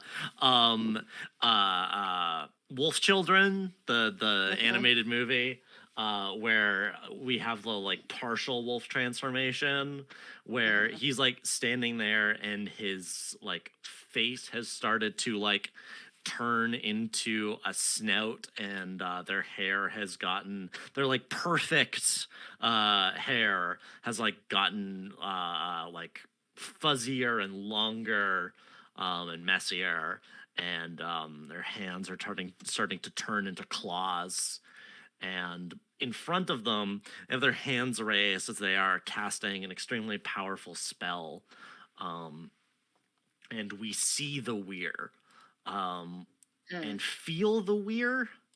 I'm just going to read what I wrote for the weir's description. chimes, a shift in the air, shadows moving. Its heart is a beautiful, terrible growth, pipes and mushrooms and bone. It is this like warp in reality that is causing shadows without any light that are just like flickering wildly on the walls, blacker than black against the darkness of night and what little light of the moon there is. And the core of it that is being slowly is this like chaotic mass of stuff, of like organic the pipes in question are like bone pipes, and it is like making this fluting sound as it is slowly being twisted into the shape of a gate. I need to get close to Lou. What an aesthetic. Not through magic. I think I would like to run. I would like to get at least my hands on Lou. I think you can just do that. You went into monster mode. You all smashed down the wall. I don't think like Lou can't stop doing this spell, and while he's trying to finish it before you reach him, that will not occur. Okay. Then, I'm gonna sad lesbian this moment. I think Set you up for it. Colleen runs as fast as she can towards Lou. Tackle hugs. Doesn't move him, obviously, because he's way too shifted in mass, but I'm hugging him with all of my body. And I place my head against his back, and I say, if you're in a forest, out of your mind, harpies in the branches breaking your arms, if you're stuck in rainbows shattering glass, or you miss the moment watching it pass, if you say the word, if you say the word, if you say the word, if you say the word, when you spend your life wishing on a twinkling star, when you forget how lucky you are, buried in rubble 6 foot down, if you say the word, if you say the word, if you say the word, if you say the word, then I'll come running. When you change your friends like you're changing clothes, if you say the word, if you say the word, if you say the word, if you say the word, if you say the word, then I'll come running. I'll come running. And what I'm trying to do is force a very violent, empathetic bond between us. Nice. Great. So he can see, he can feel everything that I'm feeling. And he can see everything that I'm seeing, but I can do the same for him. All right. What a spell. Great spell. Great song. Love Radiohead. Yeah. Okay, this is reach, single target. Power of the target, probably 3. Yeah. Sound good to everyone else? Yeah. Yeah. Okay, that's cost 5 then. What do you want to bargain? 5 years of my life. It's gone. You feel say the yourself a little older, a little sorer, a little closer to the grave in this graveyard, which is appropriate. Oh man. Yeah. They feel you lose this. Yep. Oh. Because it happens simultaneously. And they feel lots of other things too. Yeah, I bet. And Yeah.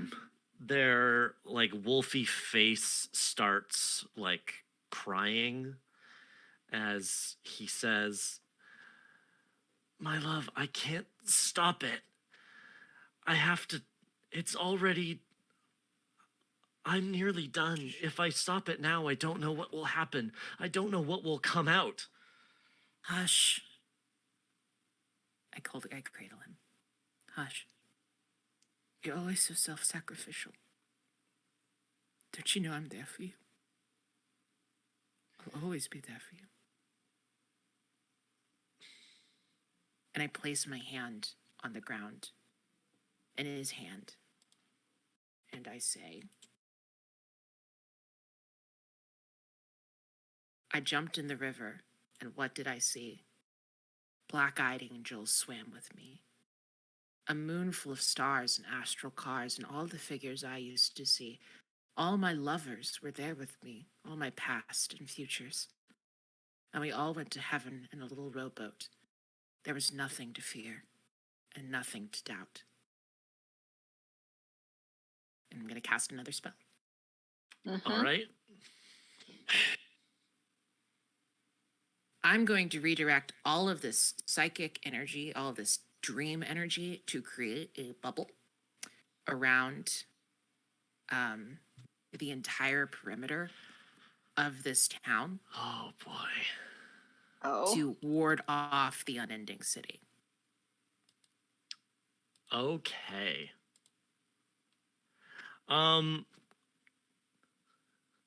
That is a 15 cost spell at the very least.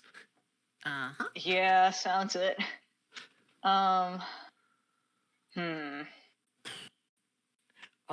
I think what I will say, just to go alongside the you don't have to do this all on your own theme. I think the other two of you, Yeah, I was gonna say. even Micah, as you are like fighting both these cops and this like horrible black hole monster, which like I can't just imagine that. There's like again, just it's truly absolutely they went wild. all out on the animation budget here. It's like getting a little bit psychedelic. But you both like a spell of this. I don't think anyone here has maybe ever felt a spell of this power being cast. Like this is the sort of thing. This is a once in a lifetime level spell. Yeah. So like even as the initial casting of it begins, like there is a shift in the air. You're all wizards. You know what's up. Yeah. Okay, I have a question. I would like to help, but can I put my own twist on the energy of the spell in addition? Yeah, go ahead. I don't know what the rules on that are, but I want to try and channel some of that energy back into some of those memories into the city itself, which is, fueled by memories, and try to restore something of what was lost. Okay. Yeah, that would be the protective. I've got an image, a very specific image that I have in my mind about what this looks like, but I would like to know how cost is divided so I can know how to finish the visual metaphor. Yeah. I think this is extra on top of protection though. I see. would agree. I would be happy to take whatever extra that is, though. I mean, building on the power of the spell that already exists, right? I think maybe an extra 3. I would be happy to take that 3, sure. Okay, so we're at 18. I But with you taking that, so I'll just mark you at 3. Okay. And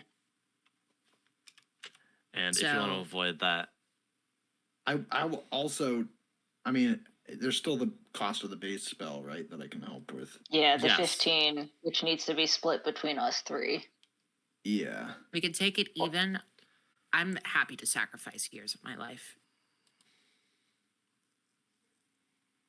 Do I want to lose I another bond is can- the question. Yeah, I don't.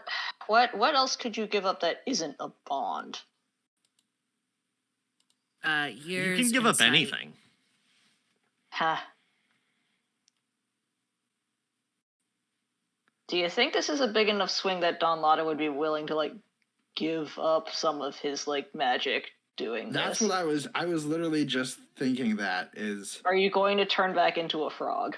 Oh, that's so one of my bonds is human language, because I had to relearn human language when I became a person, right? Or I had to learn it initially. When you became it a would human, be- yeah.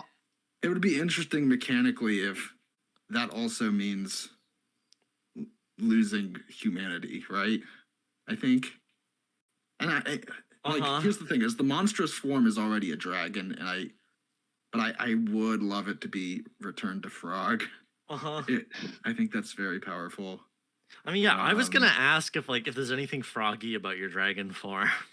Oh, absolutely. I think it has webbed hands and like the little, like the round sort of toes, you know? Does it Mhm. have like those sort of like warty protrusions that like toads can sometimes have? Like I know you're a frog, but like we can like aim Hmm. for general amphibian here.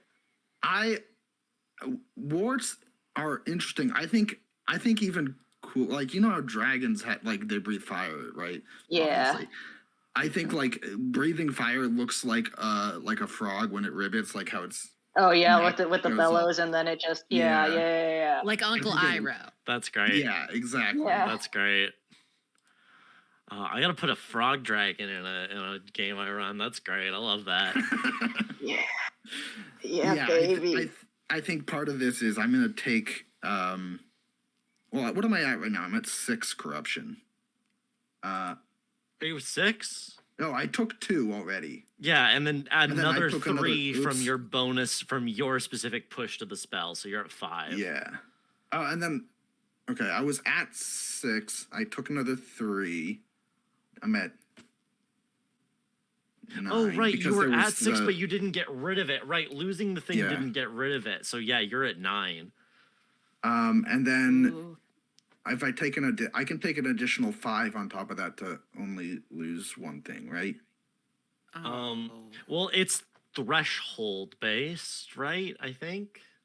I believe it's Okay. threshold based. I think it's 5, gotta 10, lose. 15. Yeah, which I'm at Yeah. 9 right now, so borrowing any Yes. help from this spell would push me over another Yeah, you lose threshold. another bond if you yeah. Which I think like the return to frog is the thing here, right? Yeah. I think it's just to make it a little less like, oh, Don Lotta is gone. I think the frog still has the memories of Don Lotta, just Uh-huh. Yeah. can't communicate, and also is not a person. Or So just is not interested in like human things anymore. yeah. But hey, no better time to learn how to be a hatter, right? True.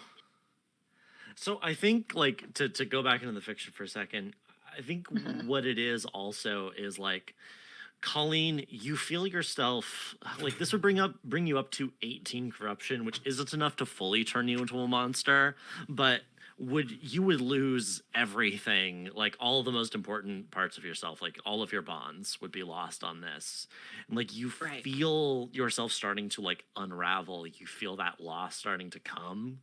And then suddenly, as Don Lotta takes hold of this spell, you start to like come back together. Don Lotta, what is it like to reach out and like add your will to this like extremely powerful working? I think part of the magic of Goblin Town, right, is connecting people. I think knowing you Mhm. know what they want and knowing how to Helping reach them out get to it. them, helping them get it, and so it's sort of that reaching into the base desires of somebody and pushing them along. I like that a lot. Mm-hmm.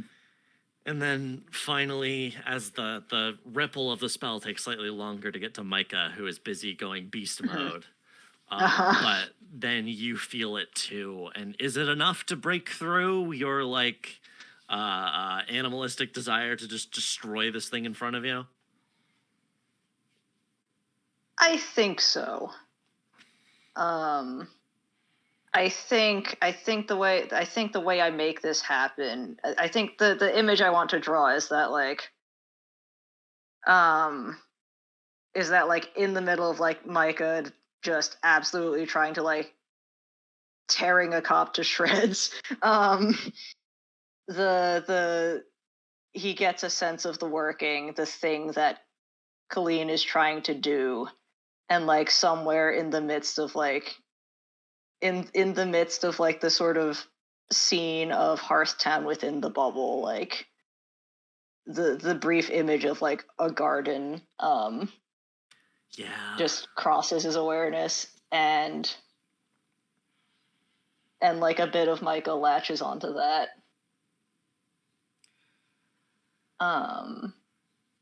And I don't know that I need to add any more flavor than that. No, I like that. Yeah. Um, So- from where you are, I forgot to describe it, but the way I was imagining this graveyard is it's like up a hill. Like the tiered nature of the town is also like elevation wise. So we see from where you are, we like the camera suddenly shifts around and then like rushes forward, and down below on the roof of the toadstool, watching this graveyard with binoculars, is Mac, who upon seeing all of this happen and like shifts to see like this has been, the chaos happening is enough that like more of the custodians have begun to like come to deliver backup. Like there's people marching through the streets, and she reaches for the receiver on a old radio and says, "We need to make our move now. We don't have a better chance than this." And then we cut back to you all as how are we dividing this 18, or sorry, this 15, because Dunlada took on 3 of that by himself right now. How are we dividing this 15 cost spell? Are you each just gonna take 5? That's what I was thinking, but I think that makes sense. Yeah. Yeah. Since you all already went monster mode, I think it's probably most fitting for each of you to lose a thing here. Yeah. Mm-hmm. So what does Michael lose? Oh, excuse me. oh, I was about to take on years, but I can lose a bond. Oh, okay. Yeah, if you just want to take on the years, that's fine. Just gain an extra 5 years off your life. Yeah, I was gonna split that between years and insight, if possible. Yeah, okay, you're allowed. I think I think visually we still see you like age more, which I think does still have like would still put like meaning behind this and like movie version of this. Also, Lou sees it too, importantly. Yeah. Yeah, And feels it. I've made the switch between late 20s to mid 30s. And that's like 5 minutes. Age lines appear on your face. Age like wine, though, right? So. God, Don Lotta can't even share that joke anymore. Okay. God, what do I want Micah to give up? I just need to say, all of you wrote such good bonds. Mm-hmm. Yeah. Cole, can we cut over to the Wizard in the Waste Excel sheet as we look at our bonds? I would love that. Yeah, if you can tab over to Micah's sheet while I decide which of these I want to lose. You have it. I don't want to take. I don't want to. I can. You know what? Here, this will actually be easier. I'm just gonna drop them in the Roll20. I can just. Yeah, we don't need all this stuff. We're like at the end of the game. Right on. Goodbye, map. I think so. Of the ones I have written down, first of which is the view of the sunset from my parents' balcony. Second is the first time I pulled enough card counting money to buy something big, which was a nice suit. And third is a pair of careworn fingerless gloves lent by a childhood friend. I think Micah's sort of act of like turning against the what are we calling it now? The Unending City. I think it makes sense that he also loses a memory that is tied to the city, that being his parents' house. So probably also that first one.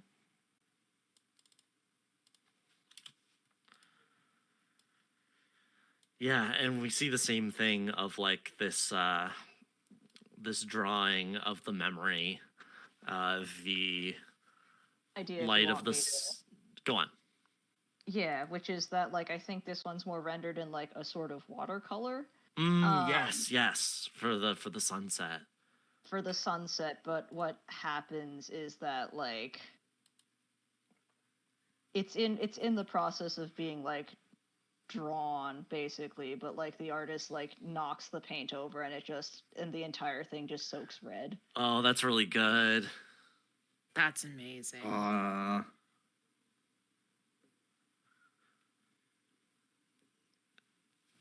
And then Damn.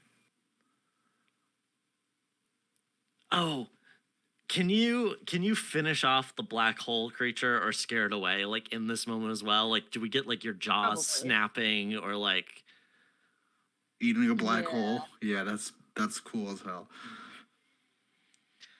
so I like the idea of the like we see this and then there's a snap and then everything goes quiet. Mm-hmm. Sorry, did you have something you wanted to add? I mean, I could also like point out like the next two lines following the spell I cast, which is the rest of the chorus.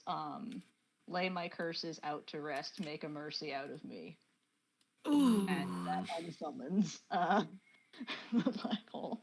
That's good. That's good. Yeah, and then it's quiet as Edgardo whimpers in a bush, and most of these cops are bleeding from terrible wounds torn through them.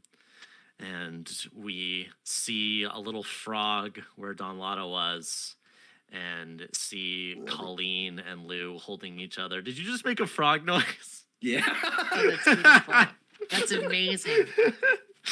We see Colleen and Lou holding each other in the crumbling remnants of this wall as the magic of this gate, of this weir, is yanked out and surrounds the town.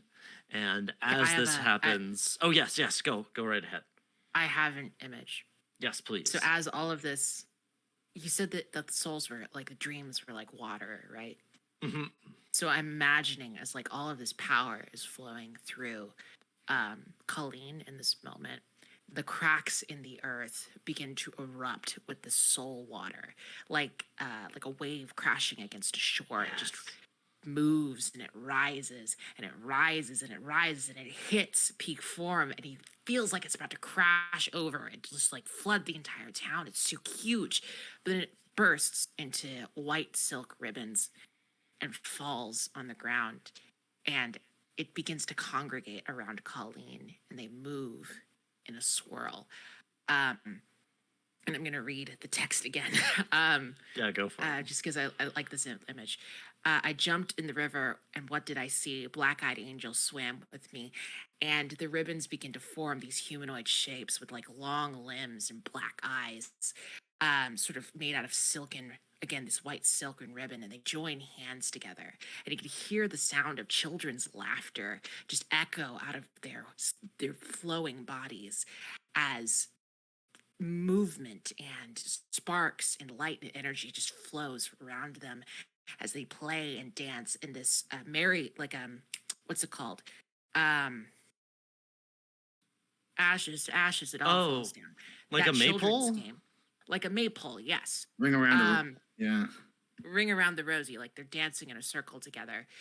And as they do, like a moonful of stars and astral cars and all the figures I used to see, the ghosts stand on the perimeter and they begin to clap together, and the sound of laughter increases. And the office buildings of the unending city and all of the structures and protrusions and the blights and the parasitic concrete that is seeping into the earth. It begins to crack and crumble in a way they haven't seen in years. All my lovers were there with me, all my past and futures, and we all went to heaven in a little rowboat, and there was nothing to fear and nothing to doubt. And the ribbons collapse, and sparkles fall down from the sky. This was in a dream I had. Oh man. Fuck yeah. Dang. And as this happens,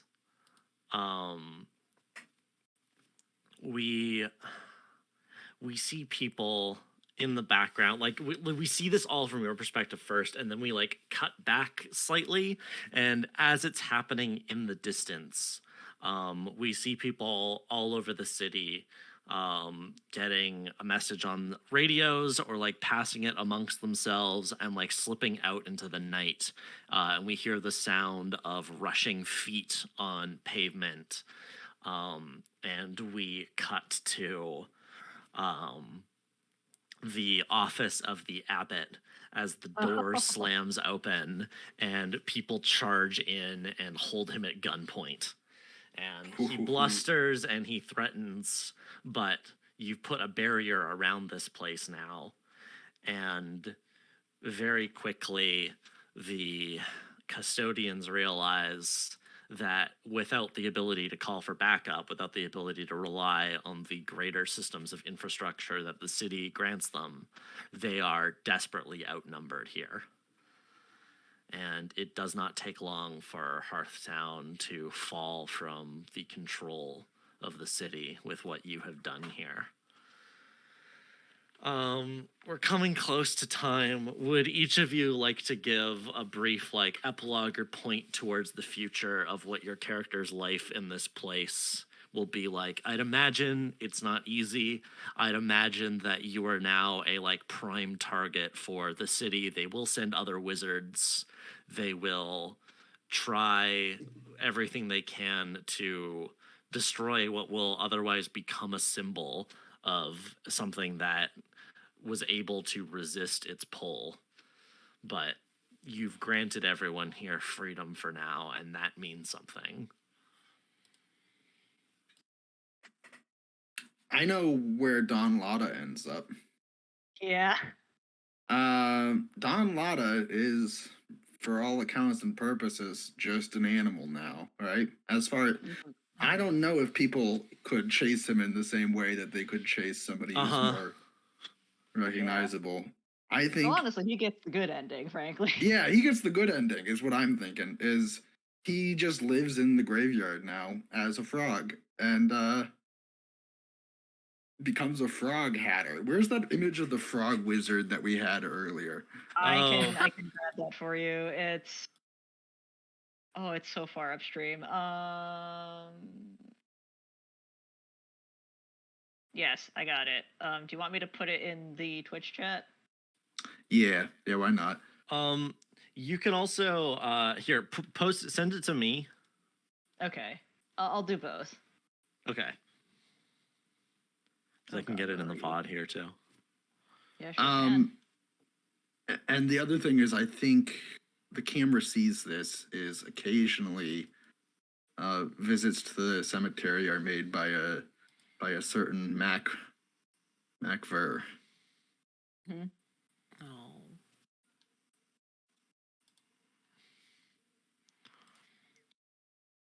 Yeah, that's good. I like that.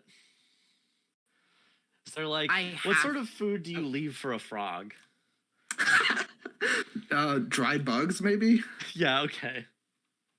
Bugs are like certain plants that might be like a little bit hard to get. But yeah, probably. Put a little bugs. Tabasco sauce on there. Don Lotta Oh, you loves got- that, you know. Whoops, that was the wrong chat. Crickets with Tabasco, huh? Yeah, get a nice crunch. I simply have to know before we get to our 4 minutes are up. I have to know what happens with Micah. Yeah. Forsaken his country, put it all in on this spy.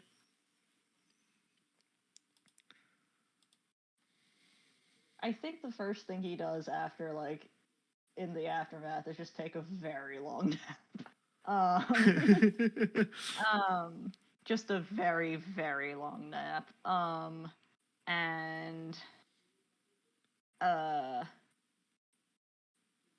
he probably does go into the toadstool with Lou, and probably also Colleen if she's still around, just a celebratory hey, we're not dead a drink. And 100%. and the toadstool has just unveiled its new cocktail called the Lotta. Because you want to drink a lot of it. Yep. Hey. It's what he That's would the have sound the frog wanted. makes. Yeah. It's what he would have wanted. Uh-huh. What about Colleen? I just want to turn attention to my second bond. Lou and I, our differences cast aside, watching the sunrise from a room in Inkwam.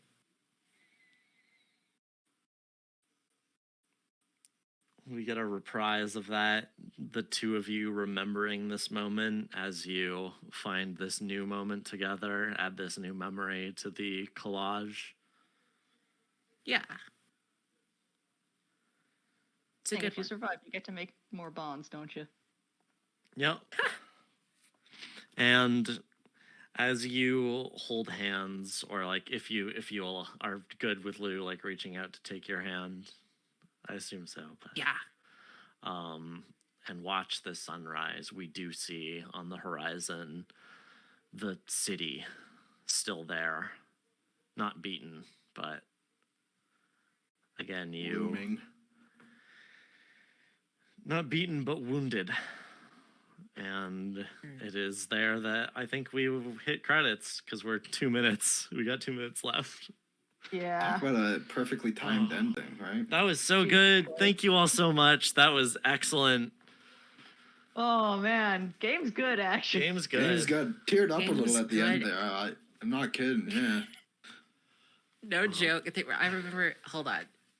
I don't want to, because we have a minute left before we break to the next game. So perhaps we could do like a cool down after they We should switch probably do to. a cooldown. Yeah. Yeah, well, Yeah. yeah. I was just gonna say thank you to each of you for playing such great characters, for leading us all on such a great adventure. Thank you to Bats for making such a great game. As a reminder, you can buy this game at johnbattle.itch.io. Thank you to all the people who donated. Thank you to May Exist, Ben, Darren, Dispatch Rabbi, Cheesecake 44s, Anna, Drygold, and the Divine Potato. Thank you so much, everyone. We truly, we Shout out to have made Trans so Lifeline, much yeah. money this year for Trans Lifeline. Like it's really, it always makes me very emotional thinking about it. This is one of my favorite times of the year every year. Thank you so much, everyone. This has been great. Yeah. Fiasco is up next. Yeah, Fiasco's up next. Yeah. Oh, Yeah, that's gonna be Fiasco's up fun. next. Oh, I'm looking forward to that. Yeah. I gotta gonna- lie down, but I'm gonna listen to the VOD of that. I love a Fiasco game. That's gonna be great. Yeah. If you have the energy for it, stick around for that. Somebody switch over right now.